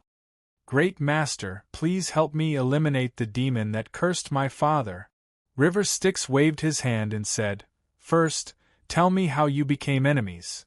Solong Tshomu explained that the one who harmed her family was a serf who used to be under her fief. The customs of Tibet were very different from those of the Central Plains. There were still some farmers in the Central Plains who were tenants. Their status was equal to that of the landlord, and they were only dependent on the landlord. But in Tibet, except for the aristocratic house owners, those who farmed the land were all slaves of the aristocrat. Therefore, they were called serfs. The aristocrats who owned the slaves killed the serfs, and often persecuted them to death. Compared to the Central Plains, the people of the Central Plains lived a hard life, but in the eyes of the serfs in Tibet, it was like heaven. Although the servants of the rich families in the Central Plains were subject to their masters' family laws, and were often dragged away to be beaten to death, or reported to the authorities for illness, they still had the protection of the great Ming dynasty's laws on the surface. On the other hand, the Tibetan serfs did not have any laws or the protection of the lamas. Therefore, this place was the main camp of the West Kunlun devil cult. Countless barbarian monks, demon cultivators, or lamas disguised as local lamas accepted blood sacrifices in the name of Mahakala and the master of the corpse dolphin forest. Using human skin, human bones, blood essence, and soul refinement techniques, it was common for them to kill thousands. If it was in the Central Plains, if the devil of the evil path sacrificed dozens of people, the sword immortals of Amay, Wudong, and Kunlun would come down to slay the devil. Although Amay was a little overbearing, it protected the people, killed demons, and forbade the cultivation of demons. It upheld the righteous path and conformed to the will of heaven. It accumulated tens of millions of external skills, but it was for the benefit of all living beings. It was a righteous sect worthy of its name. In comparison, the Tibetan heretics watched as the people of Tibet were cooked. The evil disciples of the devil path used blood sacrifices to kill people. What's more, they themselves were a layer of armor for the devil path. They used blood sacrifices as an excuse to kill living beings cruelly. Among the cultivators here, it was hard to say how many of them adhered to the teachings of Buddhism, and how many of them used the name of Buddhist monks to do evil things. Of course, this was not what Solong Tsomu said herself. What she said was probably how the son of the serf was sinister, cunning, vicious, and despicable. On the surface, he pretended to be refined and intelligent, deceiving her into having a good impression of him. Later on, when her father saw that the person had evil intentions and wanted to get rid of this hidden danger, he was persuaded by the ignorant Solong Tsomu to let him go. That person actually returned kindness with enmity. After she let him go, he fled to another place and learned the magic of the devil for his whole life. In turn, he cursed her father, persecuted her family, and cruelly treated the kind and upright people like her. On the other hand, the truth about the serfs was deduced by River Styx herself. At this point, Mingi knew that what Solent Sam had said was only her side of the story. Not to mention anything else, just the fact that Solent Sam's father had seen through the serf's son's treacherous heart and wanted to take the initiative to get rid of the hidden danger had given himself away. To be honest, if it were me, and someone wanted to kill me, I would definitely not think that I had evil intentions that caused me to be harmed. I would then magnanimously forgive the person who wanted to harm me. When River Styx heard this, she felt a little disdainful. The truth was definitely not like what Solong Tsomo had said. No matter how these people twisted the truth to lie to her, as long as River Styx pinched her fingers to calculate, the truth would naturally be clear. The reason why the rash and violent second-generation disciples of Amay repeatedly made mistakes without committing an unforgivable sin was mostly due to the ability of the older generation of Amay.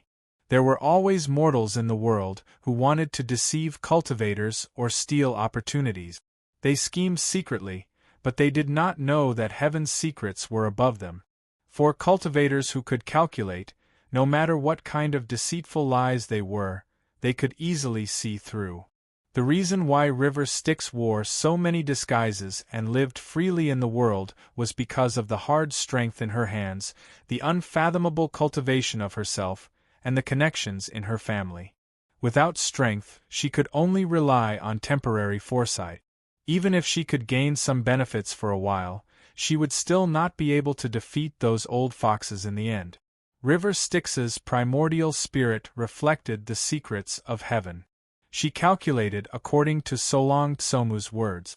Solong Tsomu's logic was correct, but there were some details that were off the mark. The enemy who had harmed her family was a serf. Speaking of which, the two of them used to have a good impression of each other. Solong Tsomu had helped her a little. Because the serf's son had a delicate appearance, was well educated, and had a slightly different aura from the average Tibetan serf, he was promoted to be a servant in the Huakong manner. He was able to learn some Buddhist scriptures. Later, Solong Tsomu's father, in order to curry favor with a head lama, sacrificed the mute sister of the serf's son and made her into a human skin drum ritual implement. This ritual implement could only be made by a girl with a pure soul. Solong Tsomu's father had some misgivings and would not have used his sister. Unfortunately, there was nothing else in his fief for a girl who was born deaf and mute. Such a precious blood sacrifice material was hard to come by. Even if it was in someone else's fief, it would have been offered to the head lama. Otherwise, it would have been difficult for him to curry favor with the head lama, Sambuza. The serf's son was only a slave with some potential. How could it compare to the favor of a head lama? Naturally, Solong Tsomu's father killed the serf's sister. He had thought that the serf's son would be as tactful as his parents and would not dare to complain. Perhaps he would simply believe the nonsense of, the soul of a girl who is offered to Buddha will return to heaven. Unexpectedly, the youth had read many Buddhist scriptures and knew many truths. Unlike his parents, he did not dare to express his anger, or perhaps he did not even dare to be angry. Instead, he buried his hatred deep in his heart. As time passed, Solong Tsomu's father saw through him. He wanted to rush out to eliminate this hidden danger, but he was stopped by Solong Tsomu, who did not know the truth. Naturally, the youth knew that this was only temporary. The slave master, who had a dagger on his back, was determined to kill him. Perhaps he even managed to evade the slave master's attacks a few times before fleeing in panic. Naturally, the relatives he left behind in the slave master's territory did not meet a good end either. They were all turned into human blood, intestines, and livers, as well as cakes made from black flour and human blood, a mixture of 5 types of meat, including human flesh, the skull of a child born without a knot, filled with blood and mustard seeds, the skin of a little boy, human blood and brain placed in a bowl, a human oil lamp with its wick made from hair, and a huge dough made from human gallbladder, brain, blood, and internal organs. All of these were sacrificed to the Mahakala demon. With such a vendetta, not to mention killing Solong Tsomu's entire family, even burning their souls with demonic fire, and cutting them into pieces was in accordance with reason and karma according to River Styx's point of view. However, River Styx knew that summer insects could not talk about ice. With his worldview, it was impossible for him to agree with a Tibetan nobleman who would not even reincarnate into a serf's body. In the eyes of those Tibetan noblemen, their actions were in accordance with Buddhist principles and mercy. What the son of a serf had done was treason. Why did he not wait for Solong Tsomu's father to kill him, but instead boldly escape? What was worse was that he actually dared to come back for revenge. He was rebelling against the heavens. River Styx could only sigh and say to Solong Tsomu, Buddha said that all living things are equal. Good karma begets good karma, evil karma begets evil karma.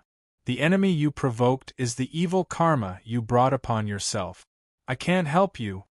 Solong Tsomu blinked his beautiful big eyes and asked, The evil karma I brought upon myself, Master, are you saying that I let him go, and that's why I have this retribution? River Styx could not help but fall silent. Suddenly, he struck out with his palm and killed Solong Tsomu. The bodyguard at the side stared fiercely. He pulled out his scimitar and chopped at River Styx's head. The old servant said sternly, Devil? Why did you harm my master? River Styx sighed, Summer insects cannot speak of ice. After saying this, he was no longer in the mood to speak. He waved his hand and struck out a bolt of lightning, turning everything within a radius of several zhang into boiling lava. The group of people were all killed. Looking at the mess on the ground and the large pit in the middle of the street, Mingi recalled Solong Tsam's large eyes when he looked at him.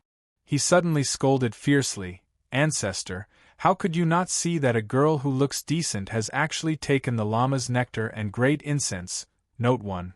Someone who has eaten sh*t, does she deserve to look at me with those eyes?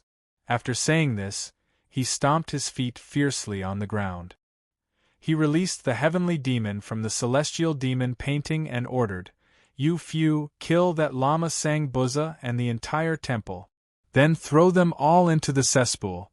Since you like to eat sh*t so much, I'll let you eat as much as you want."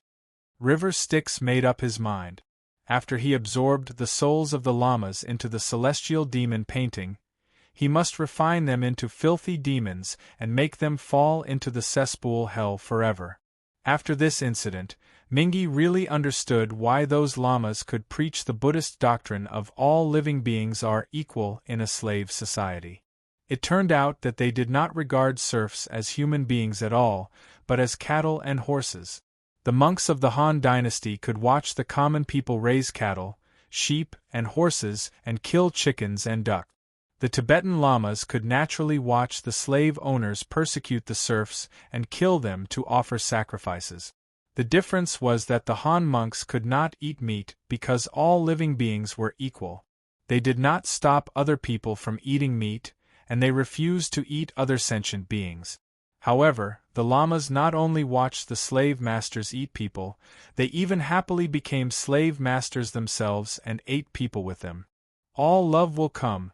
Impermanence is hard to come by. This Buddhist land is not as good as the ancestors' pure land of devil. It is better to serve the devil than to serve the Buddha. I only wish for all living things to always enter my door and enjoy the bliss of the 7 emotions and 6 desires. Always leave the shore, never enter the sea of bitterness. Recite my name and leave all hardship. No need to work, no wish to suffer. I alone bear all the suffering of all living things. The Great Wish is the Supreme Demon Lord of Ultimate Bliss. The Great Wish is the Supreme Demon Lord of Ultimate Bliss. The Great Wisdom saves the suffering Supreme Demon Lord. Chapter 570. The majestic Zamlingi Holy Land was quiet. Among the layers of palaces, countless lights were burning in the small dark halls. The novice monks carefully walked in the dark corners. The huge and magnificent palace was silent at this time. Thousands of lamas and novice monks were living here again. It was even quieter than the wilderness. This was not an easy thing to do.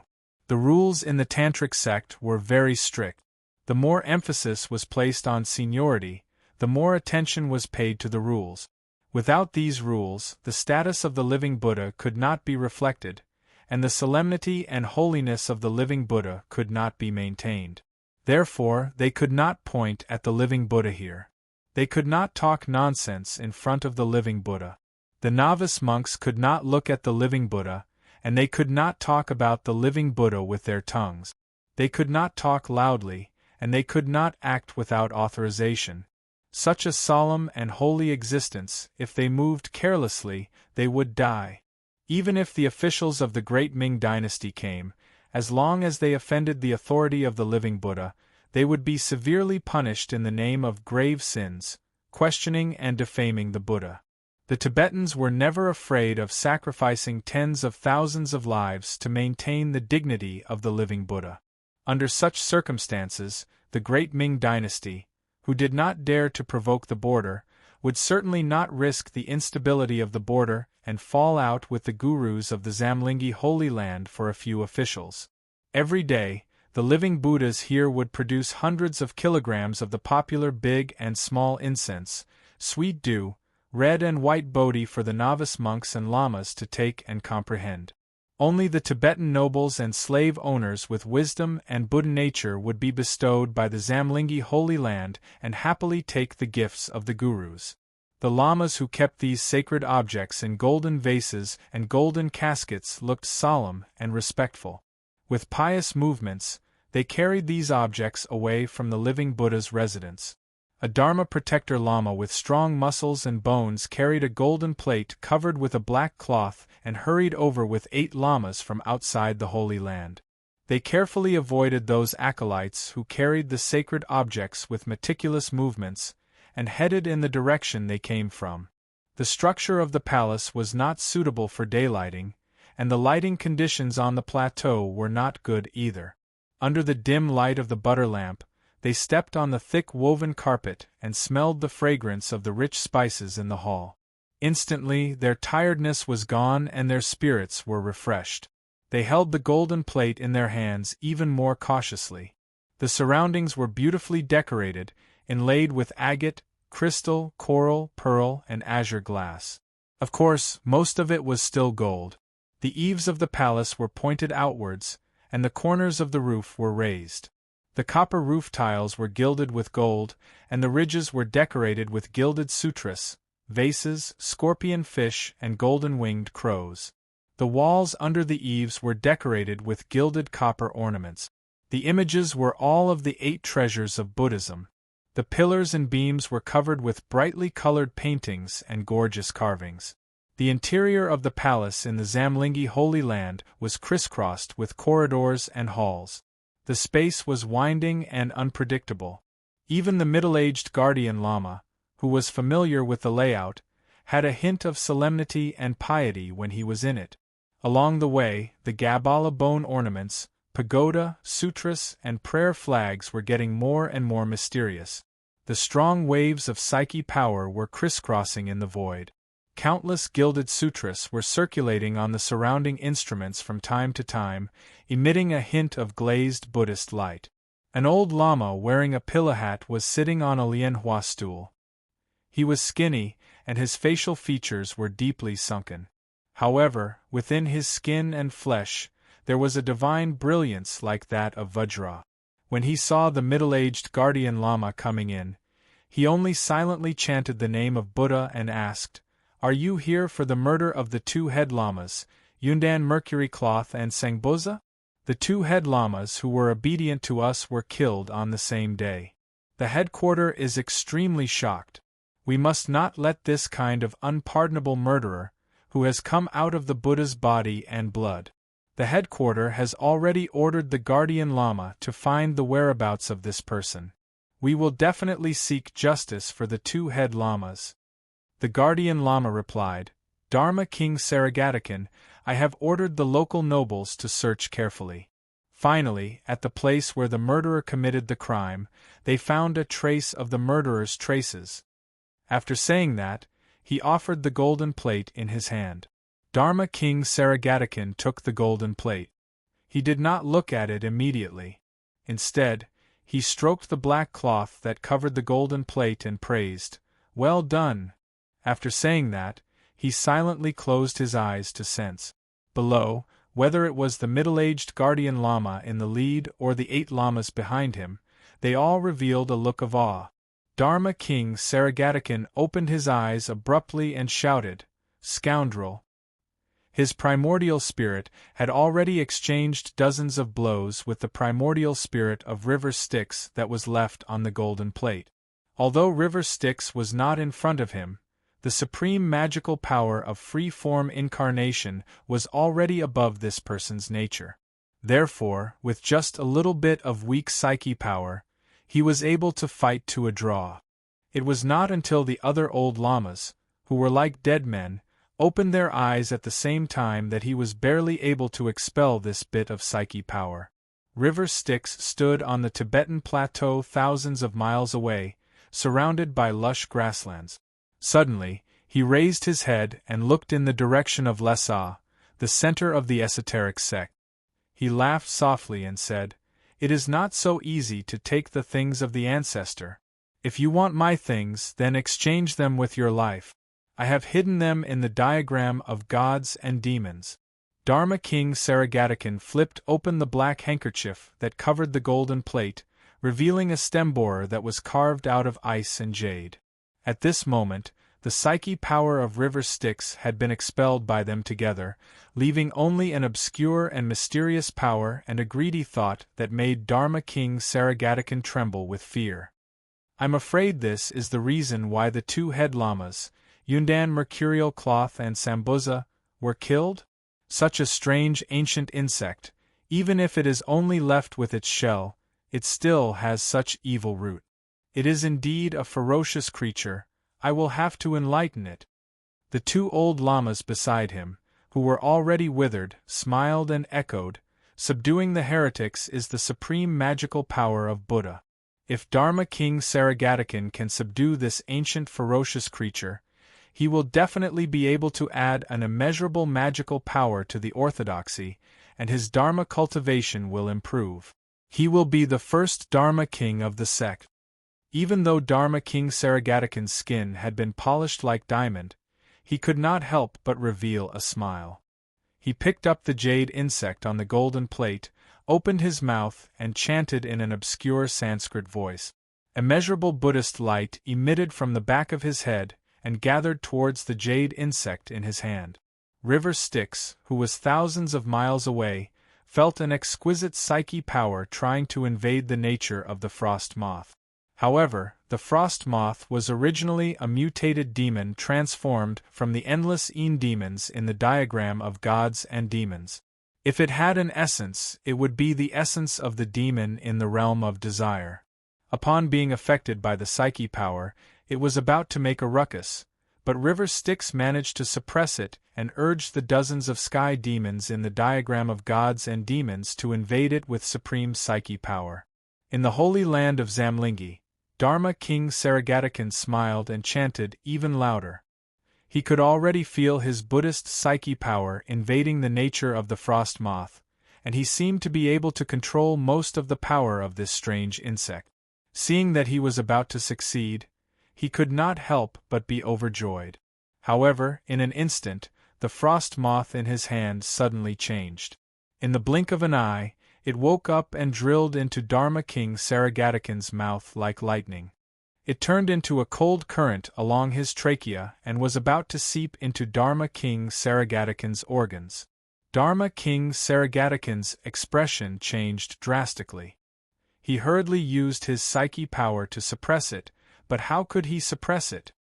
His body suddenly swelled up, and his withered muscles and bones quickly recovered, becoming full and swollen. A glaze-like Buddhist light flowed in his body, and a body like Vajra was restored in front of everyone. His hands formed the Mahamudra of Tantra, and he shouted, "Junior brothers, quickly invite the Bodhisattva." The skinny old Lama suddenly stood up. At this time, Dharma King Sarigatigan could no longer bear it. He stood up and jumped off the bed. As soon as he took a step, a thin layer of ice appeared on his chest. After 2 swift steps, Dharma King Sarigatigan's entire body was frozen into a statue. A frost moth, the size of a thumb, drilled out of his chest and suddenly expanded to the size of a water tank. This giant frost moth fluttered its wings and flew up, exploding into thousands of cold stars in the hall. Then, countless cold stars gathered in one place and drilled into the bodies of the remaining people in the hall.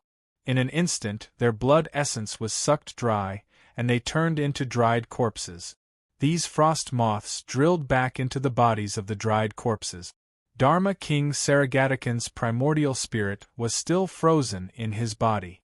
At this time, he could feel countless strange demons that looked like frost moths attached to his primordial spirit and greedily devoured it.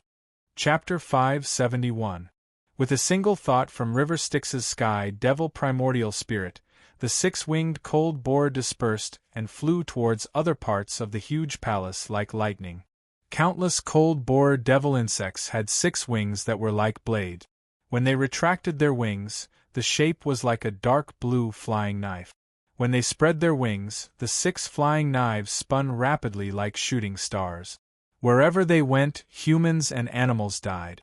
When the cold boar devil insects circled around the neck of an ordinary llama, they would turn into frozen corpses and fall to the ground. Even the head llama with a profound cultivation base would have his blood and soul sucked dry when these devil insects pounced on him, turning him into a devil corpse that was driven by the strange insects. In just a short while, the sacred ground of Zamlingi was already littered with corpses and turned into an icy hell. When the cold borer drilled into the head of the Lama who cultivated his body, in an instant, he grew ice scales and horns. His bones had a strange, mysterious ice structure. His entire body was filled with the essence of the 1,000-year-old cold ice. He swelled and mutated. His withered human body immediately grew over 10 feet tall. He was sprawled on the ground with horns protruding from his head. He looked just like a mutated devil. The appearance of this devil was like a bag of bones. Its lower body was like an insect that was bent at the waist on the ground. Its lower body was like a locust while its upper body was still in human form. However, 2 heads grew out from under its ribs. A pair of bony arms that held flying knives shaped like the cold borer grew out from its elbows. Similarly, a pair of bone-chilling arms that looked like white bones grew out from its shoulders. The devil with 3 heads and 6 arms held 6 cold borer long and narrow knives. They were bloodthirsty and ferocious. They pounced on the remaining Lama who were still resisting in groups of 3 to 5. Just when there were countless casualties in the Zamlingi sacred ground, an ancient hall in the backyard suddenly shone brightly. An old Lama who was barefoot stepped on an Adumbra flower shone brightly under his feet and shook off 2 demons that were pouncing towards him. He flew into the air and saw countless cold stem borers and mutated demons wreaking havoc in the Zamlingi sacred ground. He shouted sternly, "Demon, how dare you!" Anger could not help but show on his mummified face. The Adumbra flower under his feet spun and split into countless golden Adumbra flowers. They stacked on top of each other and covered the entire Zamlingi holy land. River Styx used his primordial spirit to control the frost moth demon insects. He immediately felt a restraining force that restrained the countless demon insects. Countless Adumbra flowers accompanied the Buddha's light Zen city and formed a huge enchantment that covered dozens of miles. River Styx let out a strange cry, "Vajra realms Utan Manchala." This huge enchantment was like a complete world. It was shaped like a lianhua, but there were countless Adumbra flowers, innumerable Sanskrit, and endless Zen chant. It was as if thousands of people were chanting scriptures at the same time. They intertwined and formed endless golden Adumbra flowers that surrounded a circular mandala world. Infinite bhikkhu and bhikkhuni manifested Vajra, heavenly dragon, Buddhist pagoda, golden lotus, and Buddhist lamp. It was like a Buddhist kingdom. At the center of this Buddhist kingdom, surrounded by infinite Buddha, Bodhisattvas, and Arhats, there was a sky high and high. It was filled with mandala cities. Buddhas who were as tall as this mandala world sat at the top and were the center of the world. Immeasurable light and immeasurable mana came from it. The Utan mandala that contained the cold borer demon bug kept shrinking until it turned into a golden Adumbra flower in the old Lama's hand. It was pinched in the old Lama's hand and emitted colorful light. No matter how fierce the cold borer demon bug was, it couldn't break out.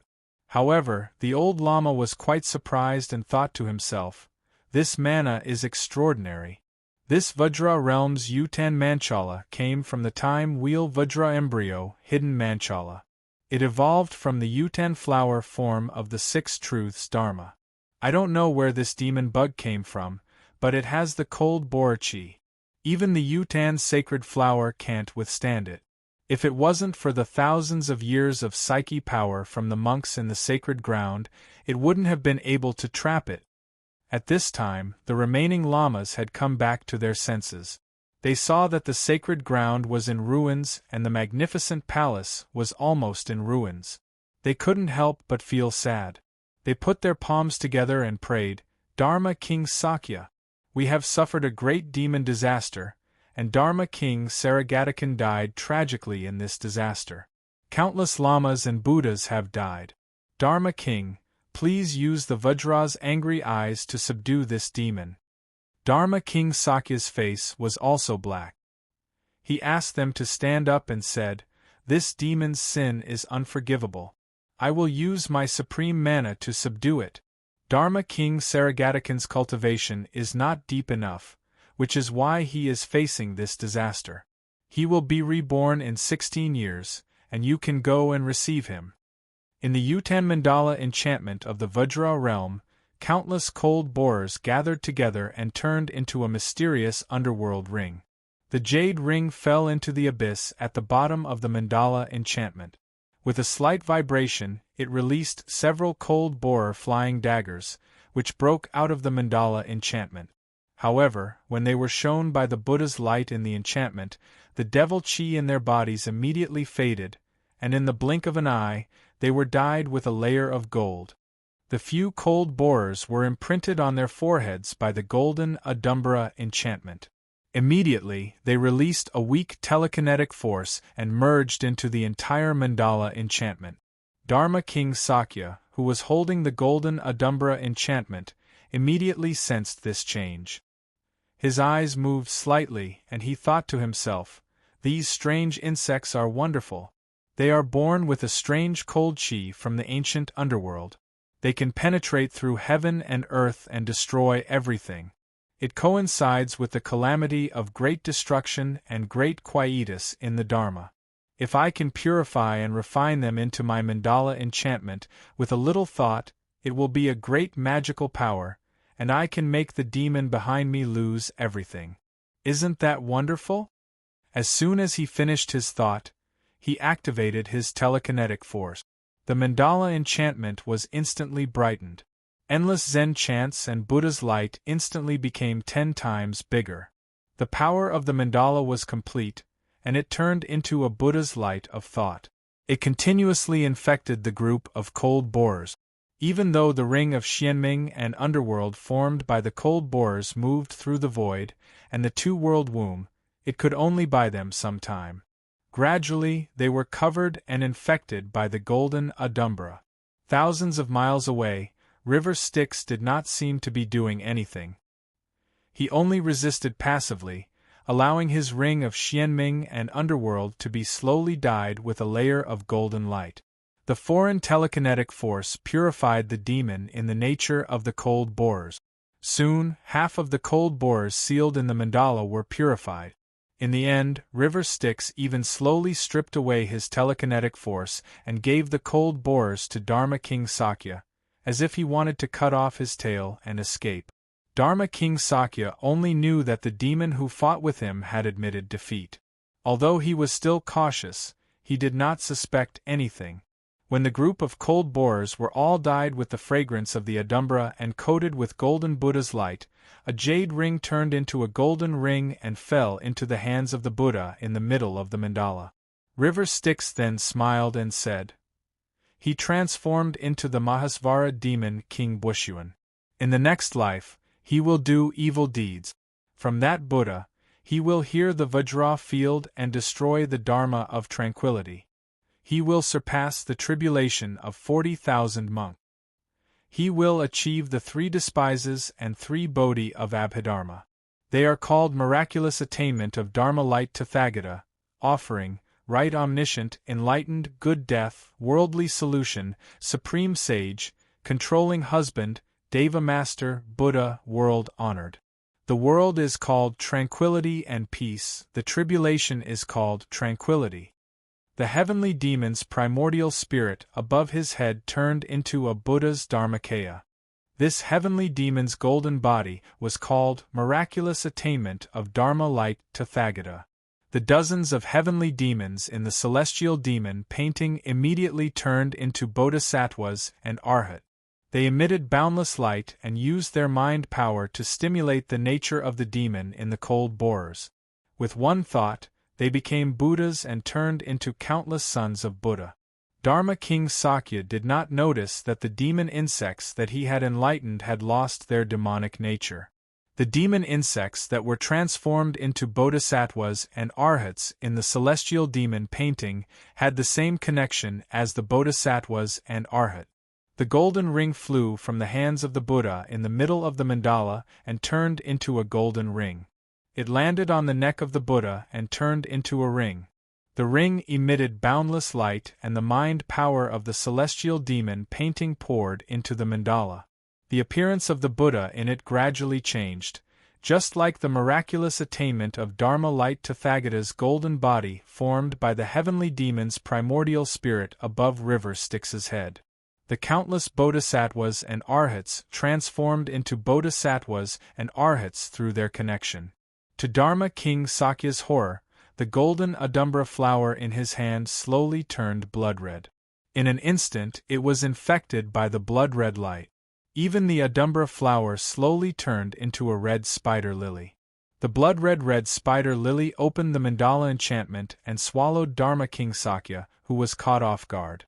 Then, River Styx gently shook the celestial demon painting in his hand. In the blink of an eye, one of the empty heavenly demon seats was sent into the mandala enchantment thousands of miles away. Boundless demons, heavenly demons, and Heavenly Demon King worked together to erase Dharma King Sakya's original self and turned him into a heavenly demon. The blood-red spider lily opened up again, and the mandala enchantment swallowed the entire Zamlingi Holy Land. Then, it shrunk into an infinitesimally small blood-red light spot and disappeared into the void. Mingi opened his eyes, and the blood-red equinox flower that appeared in the void drilled into the space between his eyebrows and fell into the void of 9 heavens and 10 earths in the celestial demon diagram. The mandala enchantment opened quietly and turned into another world. On the celestial demon diagram, a blood-red spider lily suddenly appeared in the hand of the celestial demon king. Chapter 572. The heavenly demons are furious because of Shushan's outsiders. Cheongda came out from under the waterfall naked. The Yarlung Zongbor River Valley in southern Tibet was rich in rainfall. The mountainous terrain of the plateau created many natural waterfalls. It was still early in the morning, and a thin layer of frost had condensed on the pebbled ground. Cheongda cut his palm with the edge of the Vajra pie and sprinkled his blood on the altar. The blood immediately froze into a bloody frost. The long streamers weaved from the hair of the dead fluttered in the strong wind of the plateau. The simple and crude altar was merely a pile of rock.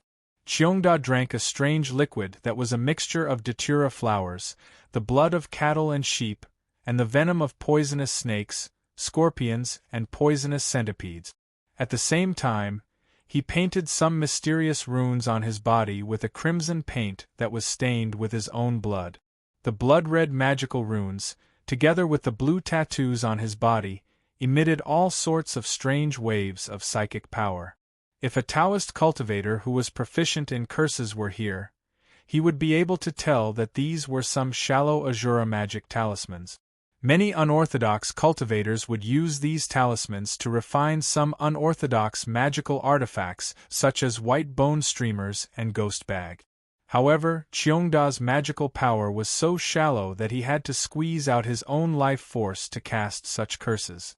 Soon, under the effect of the anesthetic mixed with the knockout drugs, Cheongda's consciousness fell into confusion and obscurity. The magic talismans on his body and the simple altar had triggered an indescribable consciousness in the unseen world. Cheongda trembled all over, foaming at the mouth. With a chaotic and trembling voice, he recited the spell loudly, guiding all sorts of mysterious demons from the void to descend onto the altar and onto a little man tied up with barley stalks. Dozens of miles away, in a manor belonging to a local nobleman, an old man lying on a large bed suddenly let out a miserable howl. His body seemed to be bitten by invisible poisonous insects, as black and blue wounds began to appear on his body. The guards in the manor with machetes in their hands were instantly awakened. In a panic, they found a respected lama and recited the scriptures for the old nobleman beside the bed. As the mysterious chanting echoed in the room, the old man who was trembling all over gradually calmed down. Seeing that the old man had fallen asleep, the middle-aged man next to him asked carefully, "Master, is that demon still cursing Master?" The Lama was silent for a long time before he replied, "My power can only temporarily relieve Lord Huakang's pain. Although it can stop the devil's curse, Lord Huakang's condition will not improve in the long run. You should go to the Jokhang Temple or the Patala Palace to relieve the curse. The middle-aged Tibetan replied in a low voice, Young master has already gone to invite the great Lama Sangbuza. Can we buy enough time for the great Lama to arrive? The Lama pondered for a moment, then instructed, Give old Master Huakong the sweet dew pill. Every day, offer a mixture of a cow, a goat, human blood, human intestines, liver, and heart as a sacrifice to Mahakala. Use a skull bowl to hold water and wipe his body. Use butter and human oil to rub on his wounds. It should be able to last until 2 months later. That demon isn't that powerful. He's just more cunning and vicious. The magic he learned from the Han is not enough to contend against the power of Buddha. The curse lasted for 2 hours before Lord Huakong completely calmed down and fell asleep out of exhaustion. Dozens of miles away at the mountain pass, Kianda collapsed weakly on the ground. He was sweating profusely. His exhausted body could even be killed by an antelope with its horn. Kianda weakly crawled to the neatly folded clothes beside him and took out a rough gao carved from wood. Kianda's tired face suddenly burst into tears. He whimpered in a low voice and weakly called out in Tibetan, Gasang, Gasang, Ama Abba. In Tibetan, Gasang meant good times and happiness. It represented a kind of good wishes. It was very rare for a serf to have a daughter with a name. If she could be given this beautiful name, it represented the love and expectation of her family. It was even rarer for this name to be used on a mute Tibetan girl. Kianda's formerly plump skin was now sunken to the point that he was only skin and bones. White hair as white as snow appeared at his temples. The wrinkles on his face were also very deep. Such a situation appeared on a young man in his 20s. It meant that his blood essence had dried up and his lifespan had been greatly damaged. A conservative estimate would be that he could not live for more than 20 years.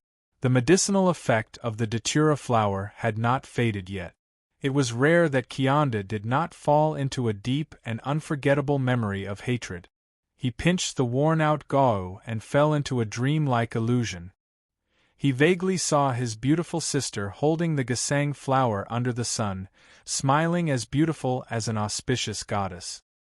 He dreamed of his Abba and Amma, their faces blurred, the fragrance of butter tea, the sweetness of highland barley and the beauty and generosity of the girl in his dream.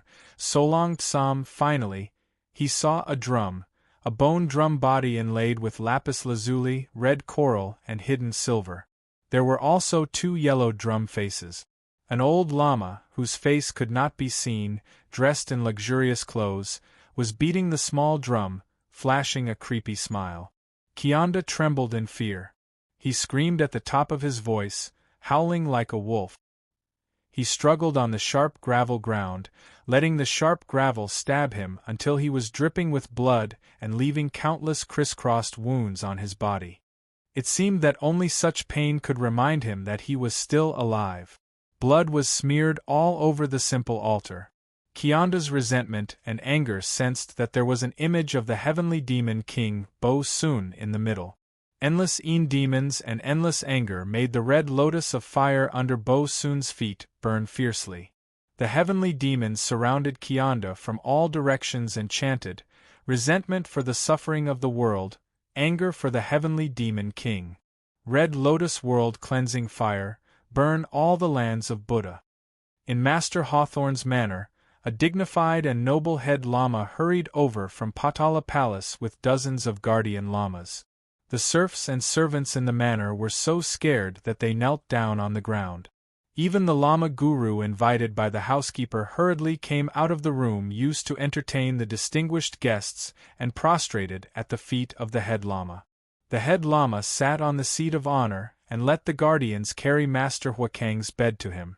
Looking at the panicking crowd, he said in a dignified manner, Head Lama Sangbuza has something to do and can't come, so he asked me to come here and talk about that demon Kianda. The housekeeper stepped out and said carefully, That demon Kianda is Master's slave. When he was young, because he had the good appearance of a demon in disguise, he was bestowed as a servant to wear Master's clothes. but his heart is vicious and cunning. He has done many evil deeds and even wanted to seduce Miss Solong Tsam. Master found out his disguise and wanted to punish him. After listening to what happened, the head lama and the guardians looked at each other mysteriously and communicated with each other through psyche power. It seems that the one who killed the two head lama and caused the murder in the Holy Land is not that Kyanda. Huakong and his family were only cursed by some shallow curses. We need to catch that Kyanda and torture him to see if he knows the demon who committed the murder. After saying that, he came in front of Huakong and gently smeared butter on Master Huakang's forehead. Together with the lamas beside him, he chanted Sanskrit. On the altar, Kyanda's face suddenly showed a painful expression. The puppet wrapped in barley had already started to burn on its own. He felt the pain coming from the deepest part of his body. The summoned demon was mercilessly devouring his body. Countless amounts of greenish-black blood flowed out of his 7 orifices. The huge backlash brought about by the breaking of the curse was taking away his life. This process was extremely painful, 10 times more miserable than being skinned alive. But such pain could not make Kyanda wail. He bit his tongue and pointed to the sky with a vague whimper, shouting in pain, "Buddha! Look at this world! Why are the most innocent people always the first to suffer? Why are those harmful demons so high up in the sky? If I am guilty, I am willing to fall into Avicii, but the pure Kelsang is innocent. You talk about the reincarnation of good and evil, but her soul is imprisoned in a human skin drum forever. Where is karma? Where is the reincarnation of good and evil? Why can those masters who eat and harm people continue to enjoy in their afterlife? Why do the poor people have to suffer forever?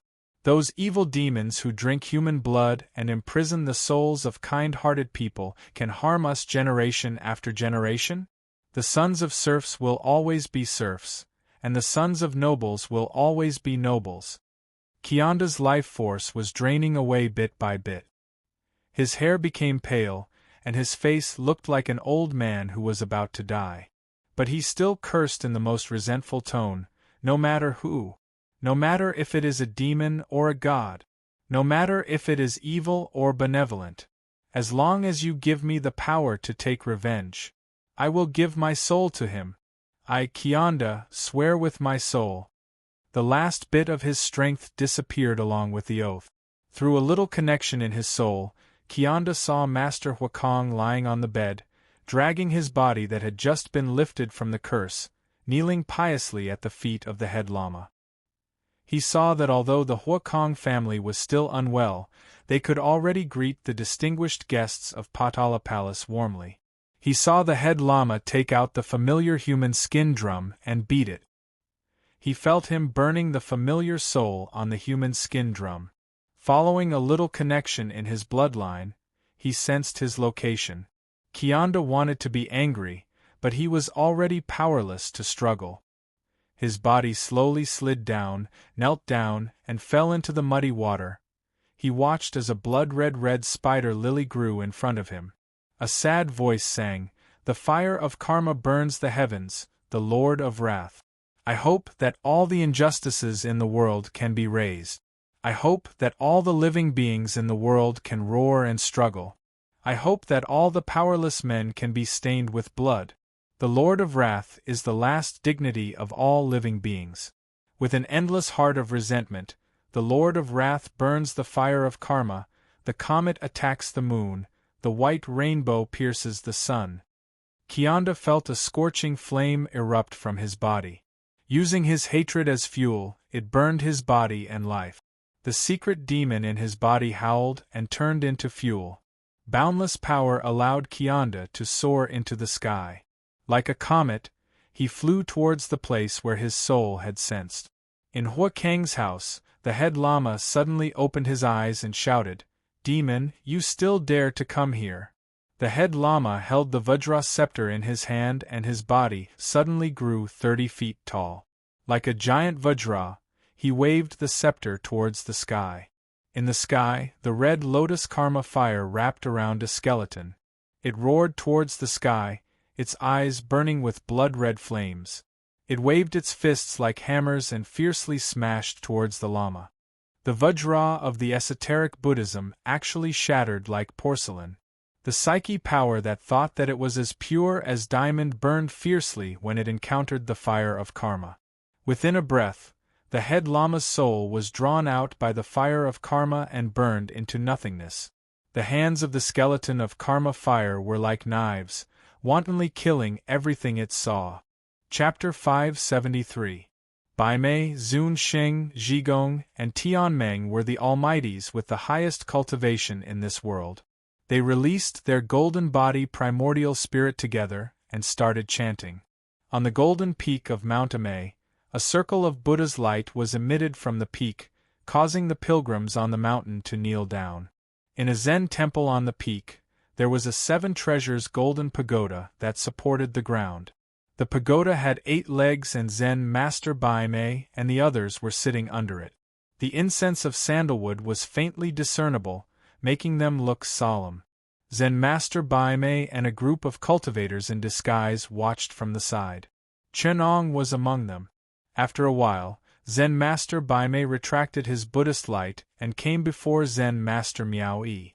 He sighed and said, "I'm sorry. My senior and junior brothers and I used our Dharma eyes to see through the human world, but we couldn't find the location of the demon river stick. We only saw a red lotus world in the west with endless fire of karma, and Bo Sun's Dharma body sitting on the red lotus. Only then did we know that the river Styx isn't in Middle Earth, but somewhere in West Kunlun or Tibet." Seeing Zen Master Baimei's guilty expression, Zen Master Miao Yi comforted him. "Zen Master, don't worry. The old demon river Styx is already the leader of all the demons in this realm. His transcendence energy is immeasurable. It's normal for him to suffer a setback." Zen Master Baimei shook his head and sighed. He added, "Even though we didn't find the old demon's exact whereabouts, I used my psyche power to sense the surroundings and sense the primordial spirit of the old demon Red Lotus, who is cultivating in seclusion in West Kunlun's Sea of Constellations.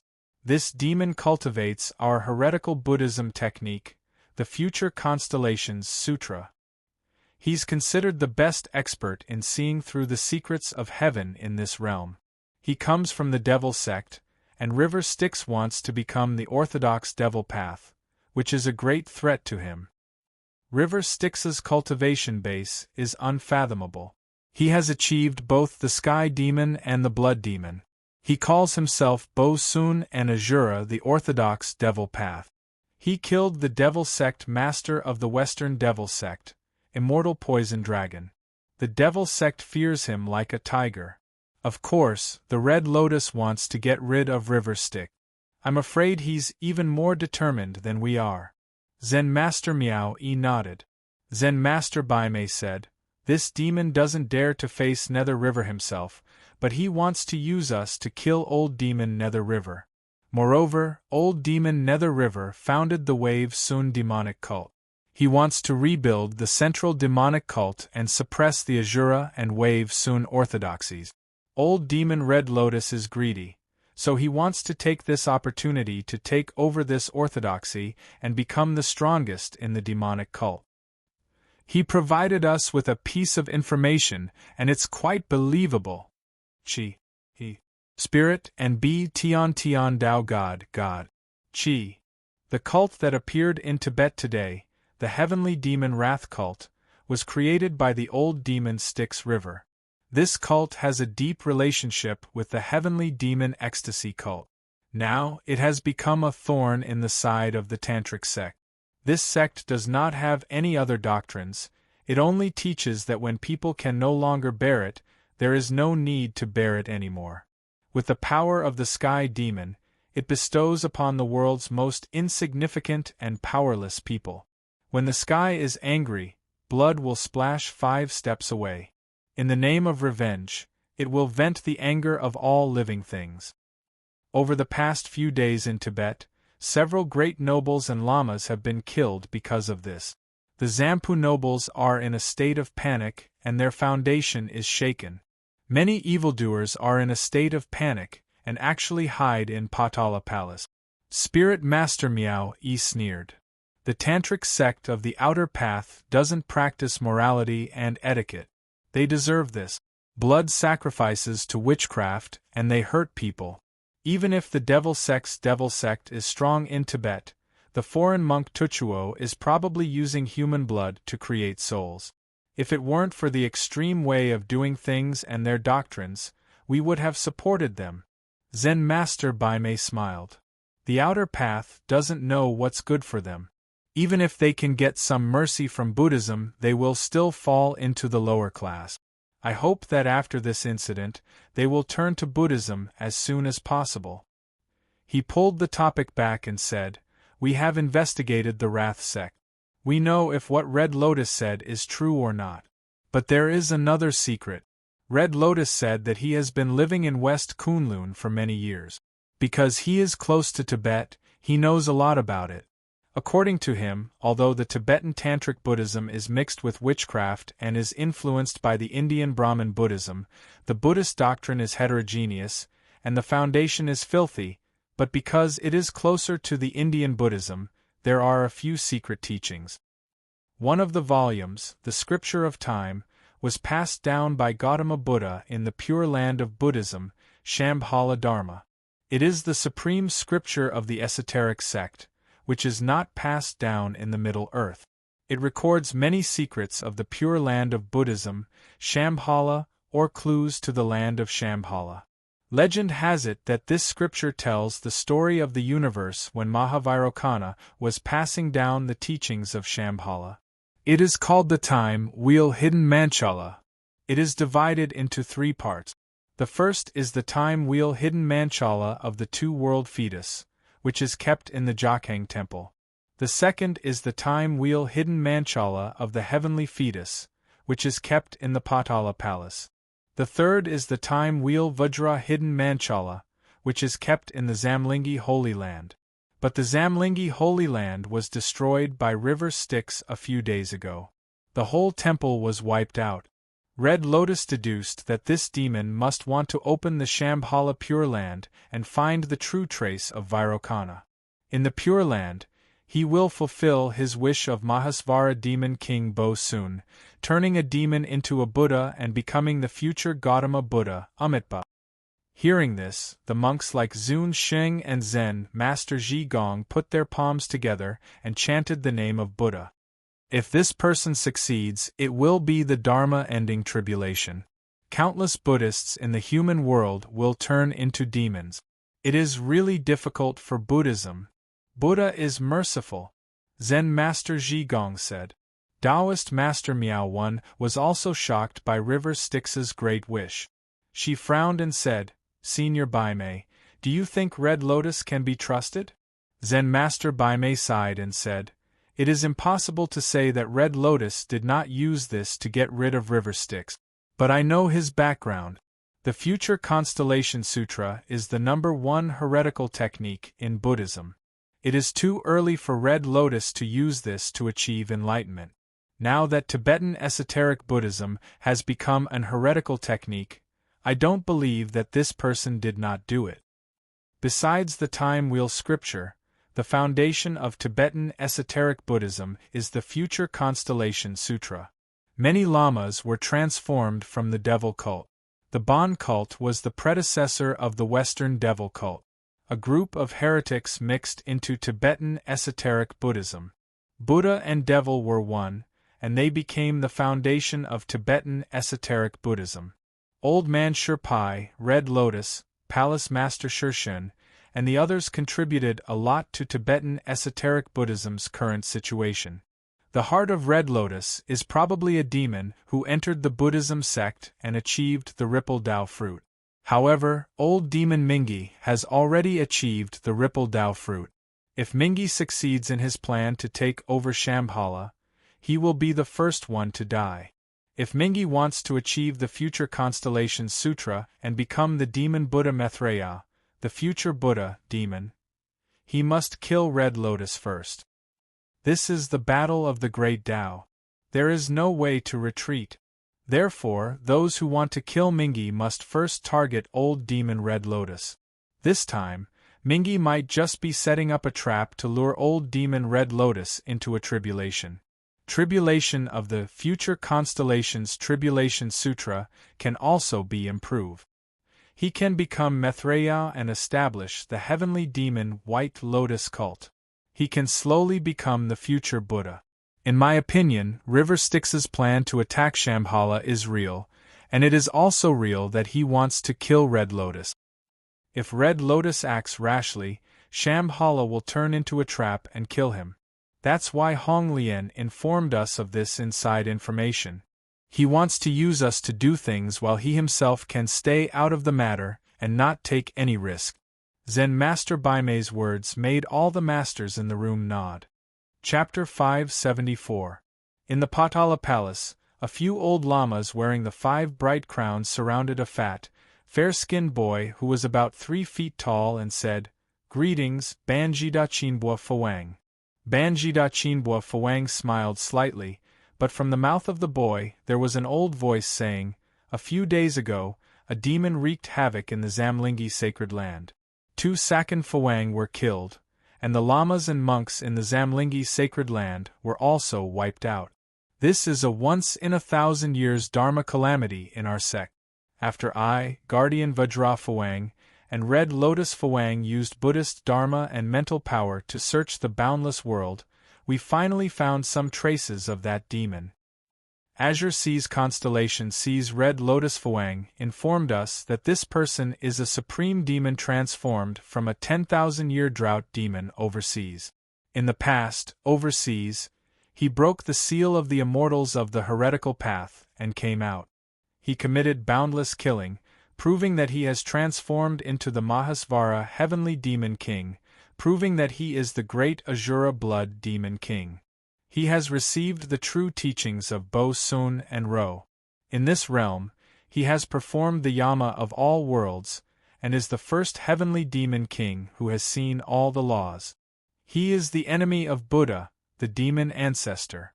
In the future, he will transform into a Buddha, destroy the Buddhist Dharma, and create a supreme heavenly demon in the Dharma ending period. All the lamas praise together. Praise to the first demon ancestor of the heretical path. In the Dharma ending period, he transformed into a Buddha and became the first Dharma protector. With the blood of Buddha, he slandered the Buddhist Dharma and committed endless evil. Since the birth of the future Buddha, he has purged the heretical path, and after 12,000 tribulations, he can still achieve enlightenment. Banjida Chinbua Fawang continued, "This demon's divine power is immeasurable, and his magic power is also immeasurable. Sakan and Sakan Fawang have already been infected by the demon and have sunk into the heretical path. In the future, when Vairocana transforms into the future Buddha, he will be able to subdue this demon. At that time, the 2 Sakan Fawang will be able to return to enlightenment. Now that Zamlingi's holy land has been breached, the time wheel Vajra embryo hidden mandala has fallen into the hands of this demon. The 2 holy lands of the Patala Palace and the Jokhang Temple possess the Manchala of all heavenly embryos of time, and the Manchala of 2 realms of time. According to the Red Lotus Dharmaraja, it is related to the secret land of Shambhala, the pure land of Buddhism. The river Styx is the most powerful magic power among all the demons in this world. He wants to usurp the future Gautama's fruit position in Shambhala, the pure land of Mahavairocana, and turn the Buddhist land into a demonic land. This demon is so ambitious. He must obtain the secret of the Time Sutra from the 2 holy lands and create the time wheel hidden mandala. Only then can he find Shambhala in the great thousand world. One of the lamas questioned, "The secret of the Time Sutra is only a rumor in our sect. I heard that it is passed down by word of mouth in some sects and is not written in word. There is no detailed record in the scriptures. The secret of Shambhala is passed down in our sect. The Dragon Tree Bodhisattva and the Time Sutra have not explained it. How could Red Lotus Dharma King and River Styx confirm this secret?" Could this be River Styx's scheme? The demon is cunning and sinister. Although the Red Lotus Dharmaraja is loyal to our sect, he is still a member of the demonic Tao. How can we easily believe his one-sided story? Why don't we let him show us some evidence so that we can suppress the River Styx demon? Banjida Chinbua Fawang closed his eyes and pondered for a moment, then he said, "There are indeed some doubts. The demon River Styx and the Red Lotus Fawang have a dispute over the position of Taoism. They are enemies that will not rest until one of them is dead. We also have to be wary of him using us. However, the demon River Styx has come in a menacing manner. He has the intention of overthrowing our sect, killing the monks and destroying the temples. In the place where we preach, he has transformed the evil gods of the unorthodox path, using the heavenly demon illusory realm to lure the followers of the Buddha. This kind of action that slandered the Dharma cannot be easily forgiven. I have already discussed with the guardian deity to request for a few of the sect's most precious treasures. When he gives himself away, we will join forces with the hidden Dharma kings of Tibet to convert him and turn him into another protector above Mahakala." Lama Luo Sang Chaoji Jianzhen. Luo Sang Chaoji Jianzhen shouted. The old Lama who was first in line replied, "Luo Sang Chaoji Jianzhen is here. This demon is a great enemy of the old demons of the devil cult. You have some friendship with the old demons of West Kunlun. Are you willing to pay them a visit and ask them to cooperate with us at the crucial moment to eliminate this demon together?" Banjida Chinbua Fawang instructed. Lama Luo Sang Chaoji Jianzhen nodded and replied, "Yes, Fawang." River Styx walked barefoot on the rugged mountain path. It had been 10 days since he preached the heavenly demon wrath cult, and the situation in Tibet was actually more or less stable. Although there were many nobles who had done many evil deeds who were punished, there were even more nobles who were clearly evil, yet they did not face the resistance of the serfs who were bullied and tortured by them. Especially those lamas, even though in River Styx's eyes, they were unforgivable and cruel to the extreme, they were still respected by the serfs. Those numb and ignorant serfs were actually very devout, some of them even dared to wield their swords against the nobles, but they lost their courage when they were scolded by the lamas. If not for that, the lamas of the Tantric sect would not be so calm. On the other hand, when the venerable wrath cult was spread to Sichuan, it set off a wave of resistance. The tenant farmers and poor people in the remote areas who suffered hardship rose up together to attack. In just a few days, they had slaughtered almost all the landlords and local tycoons in western Sichuan, creating a glorious record of not a single landlord remaining in the tens of thousands of miles of western Sichuan. If it was not for the fact that when River Styx converted the venerable wrath cult into Red Lotus karmic fire, only those who had a deep hatred could ignite it, River Styx would have praised, "Han people will never be slaves, and will never be humiliated." Or would he be surprised that the world was so broken, that there were actually so many tycoons who had a firm stand in the heavenly abode of Sichuan who were cruel and exploitative? Or would he be sad that the Tibetan serfs were numb and too docile after being trained? In places where personal relationships were the most oppressive, the religion would be more prosperous. In places where culture and civilization were more backward, the religion would be more stable and irreplaceable. India, Tibet, and the Ukrainian plain of Russia were the most prosperous places for religion during the Middle Ages in Europe. To think that I, River Styx, am committed to letting all living beings return to themselves and be selfish. It would be best if everyone in the world loved themselves the most, regardless of whether they were close or distant. If all living beings were selfless, how could they be free? The righteous path in this world only requires the oppressed to selflessly contribute and worship, and the obedient to be bullied and exploited. The sky demon cult's first priority is to get rid of such lies, so that the people in the world will know the principle of heaven and earth are big, but they are the greatest. Plucking a hair to benefit the world is not enough. If River Styx continued forward, it would be the uninhabited highlands, far away from the densely populated areas of Tibet and into the West Kunlun Mountains. This place was ancient and primitive, still retaining the primitive species from ancient times. There were all kinds of ferocious beasts and strange beasts lurking in the landscape. Mountains and rivers crisscrossed each other, poisonous swamps, constellation seas, and snowy mountains. It was a forbidden area for civilization, but a paradise for cultivators. Only those who cultivated the Tao could survive in such a place. Kunlun was the land of immortals since ancient times. There were many cultivators in seclusion in East and West Kunlun. Not to mention the famous old devils, there were countless senior immortals living in seclusion here. This place was 10 times wider than the great Ming dynasty's territory. There were countless treasures and cultivation resources. If it was not for the lack of population, it would not be able to provide for the big sects to pass down their legacies. This was truly a holy land for cultivation. Chapter 575. River Styx calculated with his fingers. The secret of Shambhala is probably just a legend. Even the lamas who obtained the Sutra of Time don't know if it is real or not. What I want is for them to not know.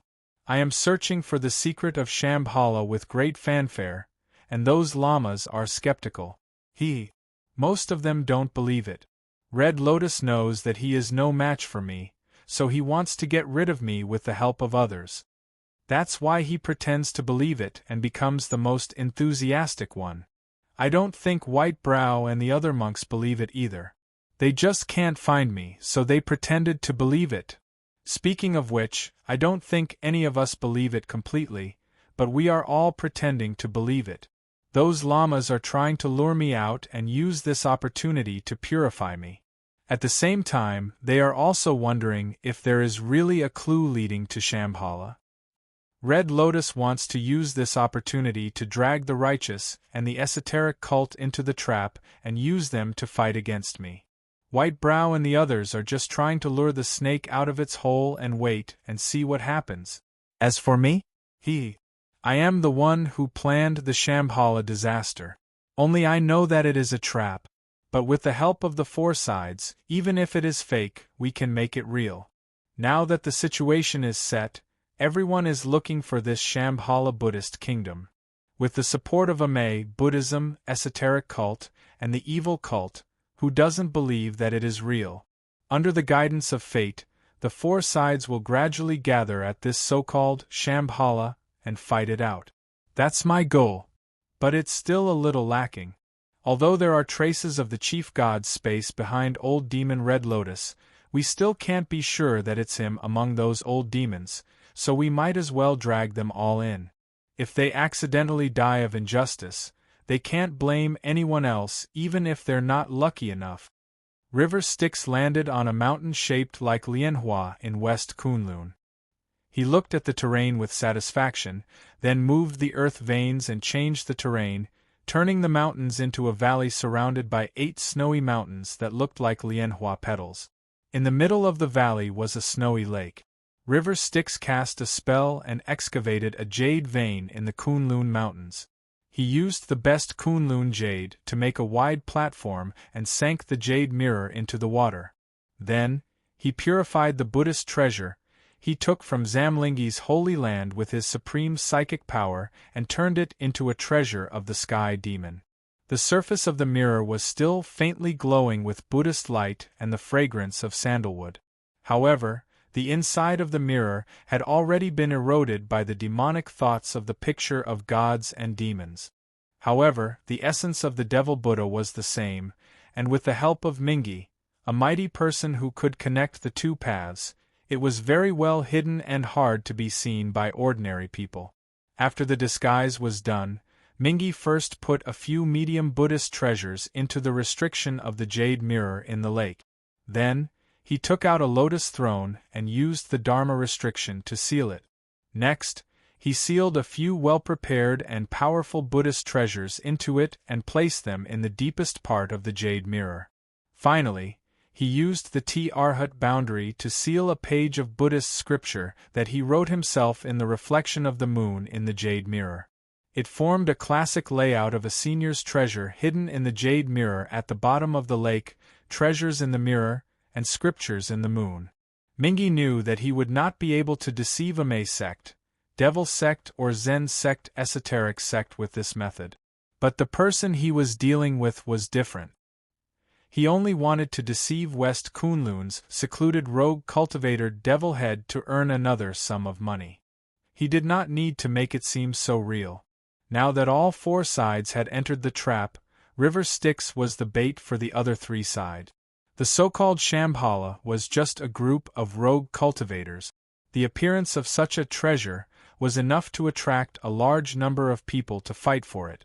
Not to mention that River Styx had carefully created a few Dharma treasures to counter some of the old demons of West Kunlun based on the information he knew. He did not need to worry about them not jumping into his trap. After River Styx finished his preparations, he left West Kunlun.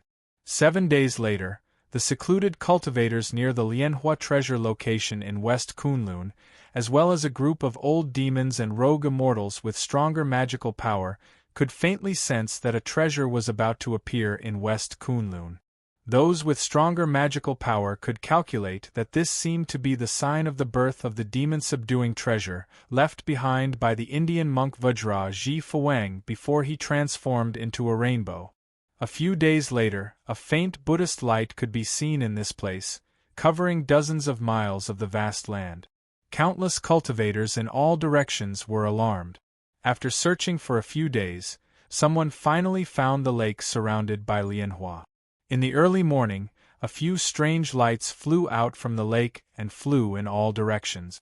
The rogue cultivators nearby either used their Dharma treasures to intercept them, or they had deep fates that allowed the strange lights to shoot over automatically. They all intercepted a few Dharma treasures that turned into light. As expected, they were all very spiritual and extraordinary in nature. Some connoisseurs even calculated that this Dharma treasure was only the most heterogeneous of the treasures left behind by Vajraji Phawang. It was a treasure left behind by a fated person when he ascended to the Western Paradise. The true core Dharma treasure, the Taoist book, was still left in the treasure location, waiting for the successor who could inherit his mantle to come and retrieve it. When this rumor spread, the number of cultivators who came and went increased by 10 times. At this time, River Styx had already left West Kunlun.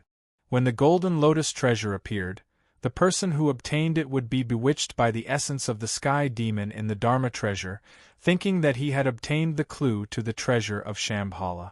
River Styx never thought that such a secret could be kept for long. When the related news spread, the Shambhala Buddhist kingdom, that he personally guided would attract a large number of sacrifices and cannon fodder. When that time came, wouldn't it be perfect to catch all of them in one fell swoop? At this time, River Styx had already arrived outside the Xiazong Temple in Qinghai. This temple was the ancestral court of the Yellow Sect and had an extraordinary status. However, it was far away from the core of Lhasa esoteric sect. It was the best place to kill people and set fire to the temple. There's no other way. If I don't kill another Dharma king, how will those lamas know that I'm serious? If I don't kill a Dharma king, how will they be serious? If I don't be serious, how can this show go on? Do those old lamas in Patala Palace really think that I'm joking? Although Shambhala is fake, killing you and stealing the scriptures is real. River Styx sighed. We have to kill a few important people to show that Shambhala is still a powerful organization. When more people die and their identities become more important, even those who wouldn't believe it before will believe it now. If I kill one of the 2 Dharma kings, I'm afraid that Mount Ame will suspect that it's real. River Styx waved his hand and opened the celestial demon painting, turning it into a floating heaven that covered the temple. His swords, Yuantu and Avicii, were unsheathed and hummed. 2 lamas from the Xiazong temple lifted their Vajra pestle and flew into the air on golden lotuses. They shouted, "Who dares to enter the Xiazong temple? What is your intention?" Chapter 576. The legend of Shu Mountain World is adapted from Huanzhu Master's legend of Shu Mountain Swordsman. On the basis of retaining some characters, it recreates the Yuquan blood demon and other villains. It narrates a battle of life and death between the righteous and the Yuquan blood demon. 200 years ago, Kunlun Mountain Sect Master Lone Moon died at the hands of the Yuquan blood demon, and her disciple, Xian Tianzong, is one of the main characters in the plot. The time we enter is when the Yuquan blood demon first attacked Mount Amei, and the time we enter is when the Wutai sect is destroyed. Of course, the Wutai sect in the legend of Shu Mountain is not the villains in the original work, but a group of monks. What follows is the plot of the Yuquan blood demon's first attack.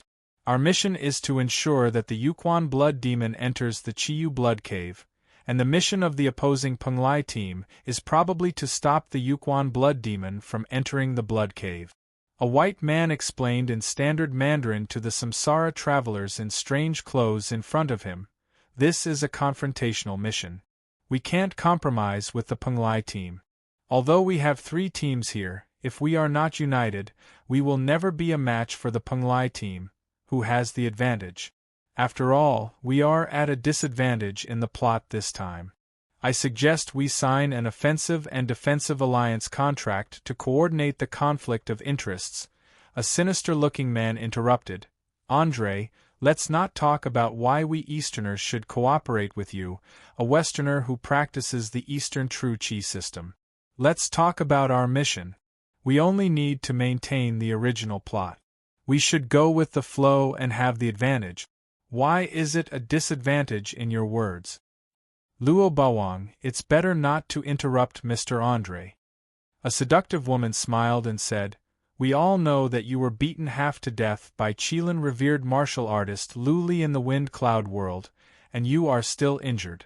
That's why you have to mix with us, the Samsara teams that you originally disdained. But your teammates are all dead, and there are only a few newcomers left. Do you want to face the Penglai team alone?" Pu Jingji. The woman's words seemed to have touched Luo Bawang's sore spot. The atmosphere between the two sides instantly became tense. However, Pu Jingji's side had more than 10 people, while Luo Bawang only had 3 or 4 newcomers like Coward. It was clear that what the woman said was true.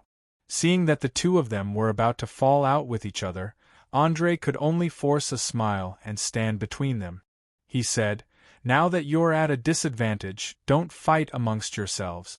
In the plot of Shu Mountain legend, the reason why Yuquan blood demon succeeded was largely because he attacked when he was unprepared.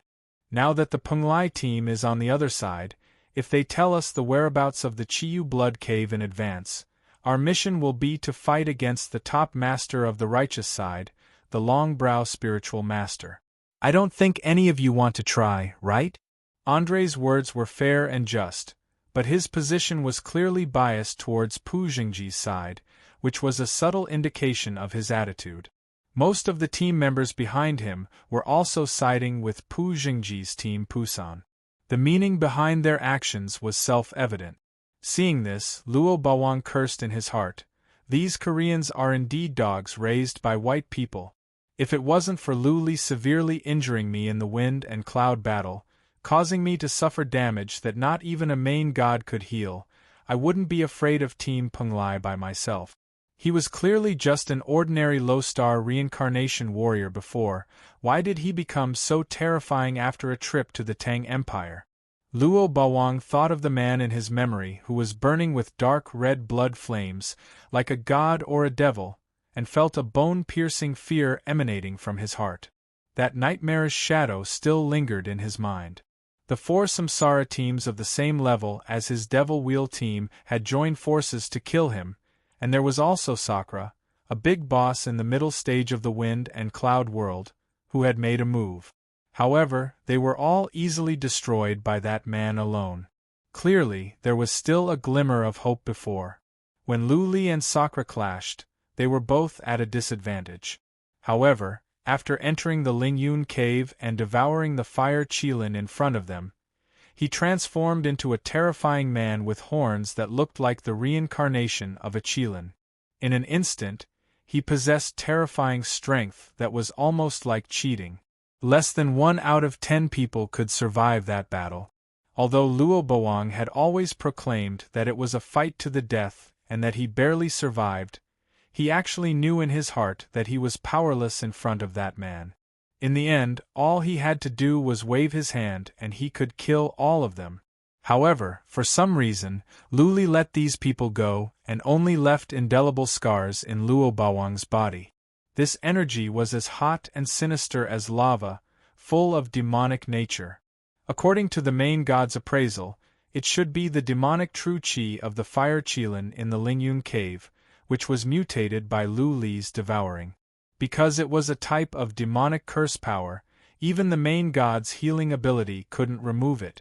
Luo Bawang had no choice but to enter the plot world with this power that constantly infected his spirit, causing his strength to plummet. Even Team Pusan, which he looked down on in the past, dared to taunt him. With this thought in mind, Luo Bawang felt a searing pain coming from the wound on his chest. He couldn't help but frown and his body swayed unsteadily. He saw Andre, the burly white man in front of him, suddenly look into Pu Jingji's eyes, and they both revealed an imperceptible smile that had an unclear meaning. Luo Bawang keenly noticed this, and his heart felt like it had fallen into an abyss, emitting waves of obscure killing intent. At this time, both sides seemed to have let go of their hostility, and the atmosphere between each other was greatly relaxed. Pu Jingji suddenly smiled and said, "Since we still want to cooperate, why don't we be more honest with each other? The Yuquan blood demon's whereabouts are a mystery. Although he has a subordinate like Crimson Corpse Lord, he is still a loner. It's not difficult for us to seek refuge with him, but how to find him is a problem that is neither too big nor too small." Luo Bawang sneered and said, "You don't have to worry about this, I have a way. You should think of a way to find out about the Penglai team. And Andre, I know you are very good at digging out plots. You have to pay the corresponding amount of information to get the whereabouts of the Yuquan blood demon from my hands." After Luo Bawang separated from the two, his face darkened and he thought to himself, "These people can't be trusted. It's better to be on guard and be prepared." But he didn't notice that the wound on his chest was emitting an obscure demonic aura. The reason why Luo Bawang was so confident was that his heaven's sun gazing at air, which was enhanced by martial arts, had the effect of observing the fortune of heaven and earth, and observing all kinds of mysterious and invisible traces in the world. It was a very mysterious auxiliary skill. But before he could find the traces of the Yuquan blood devil by following the traces, he felt a thick blood aura rolling over from the horizon like a blood river. Countless skeletons gathered together in the sky and the earth. Wrapped by the demonic aura that was so thick that it seemed to have substance, they swept toward him. Luo Bawang immediately felt that something was wrong, and he shouted, "Elder Nether Spring! I admire you very much, Elder Nether Spring, and I have come here to tell you a big secret of Amei." To his surprise, the Yuquan blood demon only sneered and said, "In that case, you can offer your primordial spirit to me. Amei? If I get the demonic aura hidden in your body, do I still need to care about that damn white-brow spiritual master? I will be invincible in the world. Ha!" Countless men and women, and all kinds of voices overlapped and laughed wildly in a strange tone. Only then did Luo Bawang realize that things were not looking good. He was just about to activate his life-saving tools when he suddenly felt a tearing pain in his chest. A demon with horns on its head had gathered all the true qi in his body and was wantonly plundering his blood essence, soul, and everything else. It was flowing out of the wound on his chest. Luo Bawang's body had become a withered corpse, and the demon's shadow could not wait to merge with the Yuquan blood demon. In the sea of consciousness, the Yuquan blood demon was still laughing excitedly at first, but when he touched the demonic aura and the shadow that contained infinite demonic aura, he screamed in fear as if he had seen his natural enemy. The shadow swallowed the gift without hesitation. The Yuquan blood demon's huge body melted in a bloody light. Gradually, It shrank into a blood cocoon and landed in a remote place in the mountains. After a long time, a hand struggled out of the blood cocoon, and then a young man walked out. The blood cocoon turned into a black robe and draped over him. Judging by his appearance, he looked exactly like the old demon River Styx in the world of Shu Mountain. Is it the Yuquan blood demon? The body of the blood demon is somewhat compatible with me. The young man looked around and said with a smile, I, River Styx, was born with the path of the Azura blood demon, but I have been focusing on the path of the heavenly demon. I wonder if the blood river array and the supreme demon body of the great Azura have become rusty? The world that this master god created by stealing the origin of the world of Shu Mountain is a bit interesting. Chapter 577. The Time Corridor? The River Styx, or rather, Chen Ong, sighed. At Chen Eng's level, he could already understand how the Lord Gods stole the world's origin. There was no such thing as unconditional love or unconditional hate in this world. The Lord Gods, or organizations that invaded multiple dimensions, had similar forms, but each had a different purpose. Generally speaking, these forms of intelligent beings that invaded other dimensions were called the Lord Gods. However, due to different purposes, the structure of the Lord Gods was also different. The one that Chen Ong encountered was probably an existence system that stole the world's origin. As for whether it stole the world's origin for its own growth or for other purposes, it was still unknown. However, its general structure was already clear. A complete world was made up of countless timelines and world lines, just like the Shushan world that Chen Ong had come to. He went to the ancient times and then to the end of days. The river of time was endless, and the light of the heavenly realm and the spiritual realm shone through the past and the future. Even if the River Styx caused a predetermined deviation in fate, it was only opening up another timeline in this world. It was just that there was one more possibility of fate. Based on Cult Master Chen's reputation, the emperors of the upper realm had to be lenient. After all, the meat was rotting in the pot.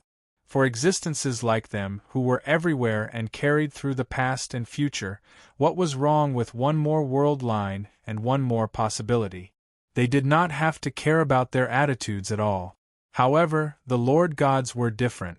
The Lord Gods intercepted fragments of the River of Time and formed the Reincarnation Time Corridor, which was the plot world.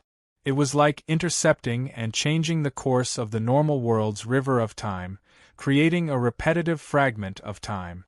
The Lord Gods sent reincarnators to constantly distort the plot world and the predetermined fate of the time corridor, using this to absorb the world's origin.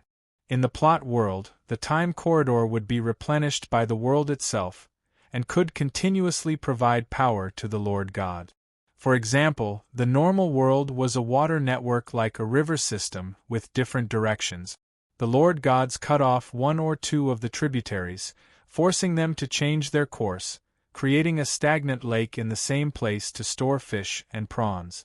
The world's origin, which was the river itself, would still inject water into the lake due to inertia. The source of the world was water, and time was like a river. When time no longer flowed, it would form a time corridor like a barrier lake. In the plot world, the samsara travelers would be the fish and prawns that the Lord God reared and reaped. This was part of the truth and structure of the sovereign's dimension. In some worlds, all the tributaries or even the main branches would be intercepted and controlled by the main god. The world would then become countless repetitive plot fragments. This world would be equivalent to death, devoured by the main gods. All its variables would no longer exist, and there would no longer be any other possibility. The river of time would also no longer extend forward.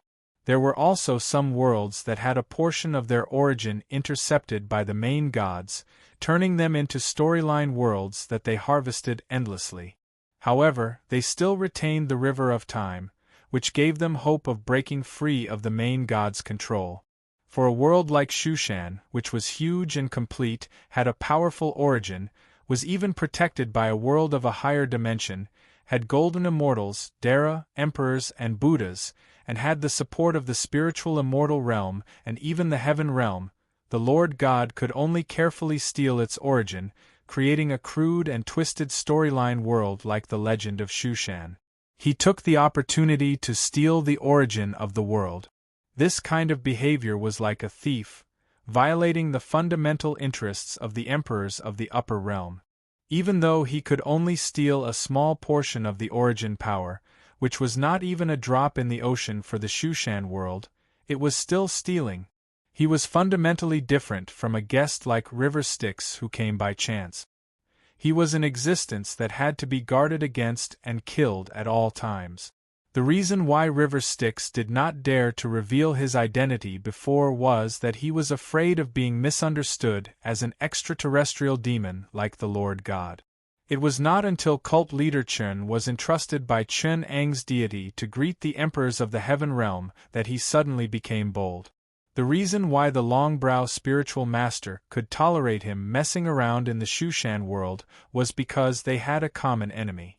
Originally, the Lord God had already controlled a few unorthodox characters in the Shushan world, like Xianyuan the Great, as nails embedded in this world. With the help of these people, he could interfere with the development of the world, the direction of fate, and steal a bit of the origin of the Shushan world. 20 years later, when the good and evil fought at Xiun Temple, with the help of these existences, he could deeply interfere with the storyline and create a small time corridor, a storyline world, with the help of this malignant tumor, to continuously steal the origin of the Shushan world. It was not like now, where he could only rely on those few nails to create a legend of Shushan world.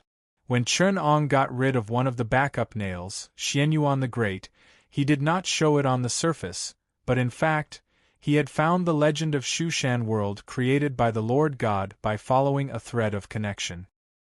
He secretly guided his foreshadowing in the Lord God's space, and the demon Qilin entered it. He even used this to persuade the long-brow spiritual master to deal with the Lord God's space together. That was why the demon Qilin had taken over the Yuquan blood demon and received the arrival of River Styx's avatar. The blood demon River Styx turned into a dim blood light and sneaked into the Amei mountain. The plot character, the long-brow spiritual master, was still sitting in front of the Lianhua that was formed by the spiritual opportunity of the earth vein. After all, it was just a plot task in the illusory world. It was not as powerful as the real world. Although it was powerful, its nature was too low, and it could not find River Styx. When River Styx silently came behind him, the long-brow spiritual master woke up and said, "Who are you? The Yuquan blood demon?" Seeing the dim blood shadow of River Styx, the long-brow spiritual master was extremely shocked. Fortunately, he had a trace of the long-brow spiritual master's fate.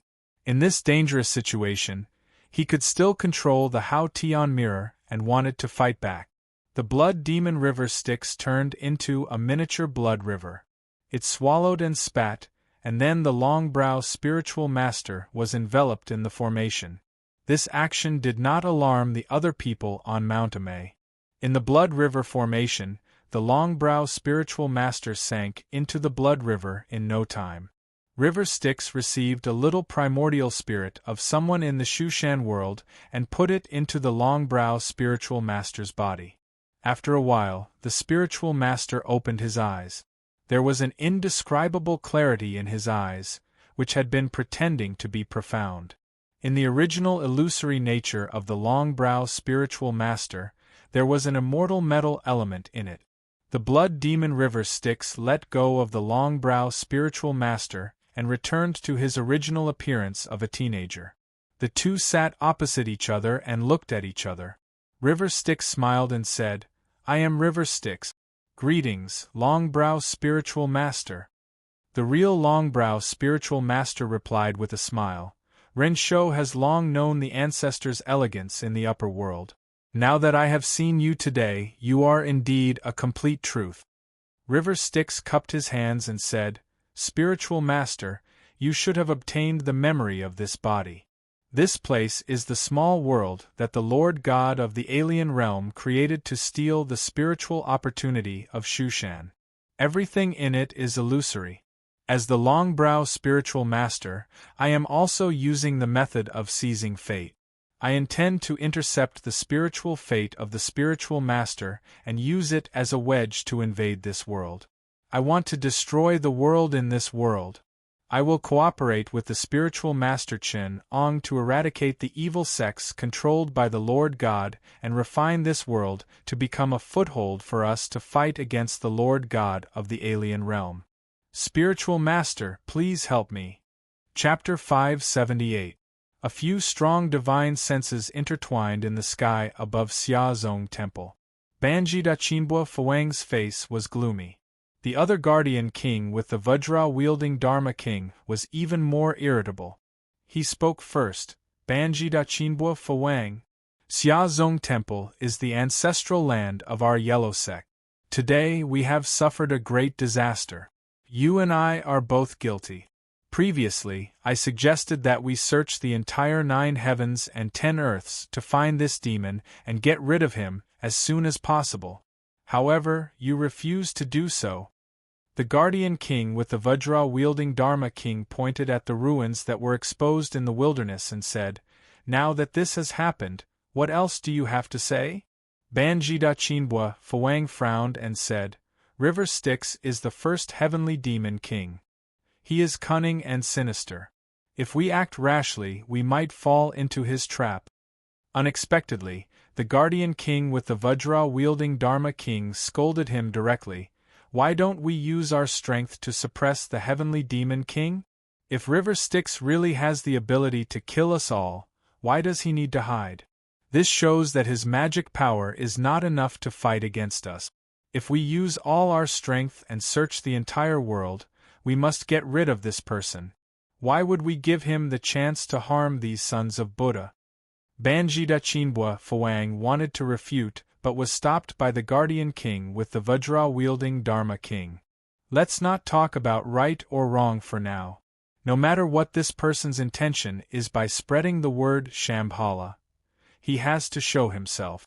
If we let him spread the truth and carry out his tricks, why don't we take the initiative? I suggest that we, the Guru Fuang who have mastered the 3 sources of the Time Sutra, work together to deduce the path of this so-called Shambhala." As soon as he said this, the psyche power intertwining in the void transmitted a wave of excitement. Several senior monks who had reincarnated more than 10 times all nodded secretly, affirming the words of Vajra Fuang through their psyche power. Although Banjida Qinbua Fuang still had a subtle disgust in his heart, he treated it as his dissatisfaction with Vajra Fuang's forceful suppression and excluded it from his Zen heart.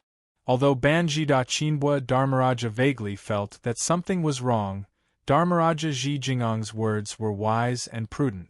The esoteric sect would take the initiative and go all out.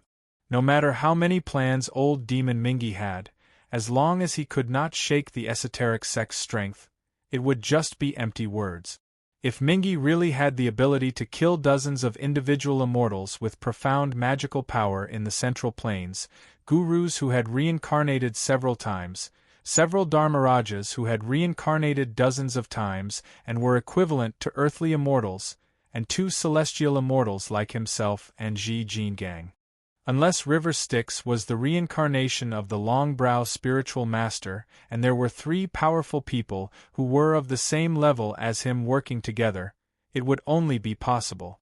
They did not know if there were experts of this level in the human realm.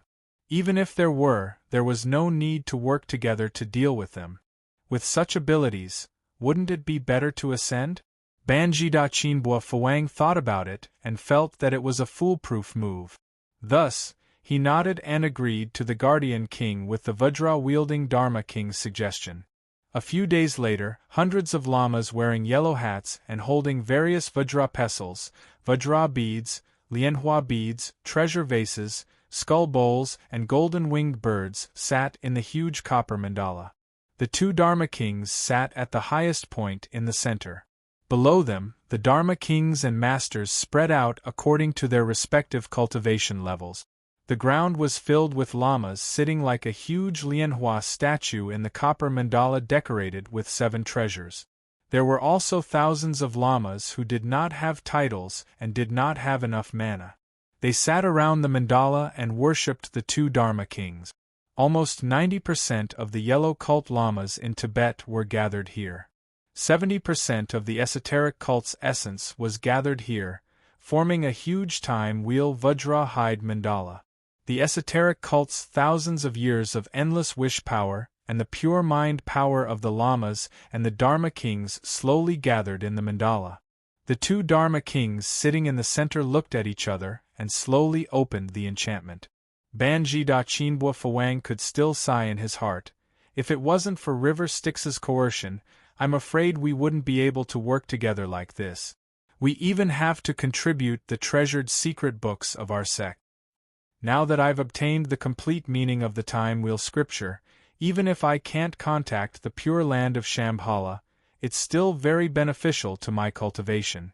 Once I understand the cause and effect, I'll be able to ascend after a few years of cultivation.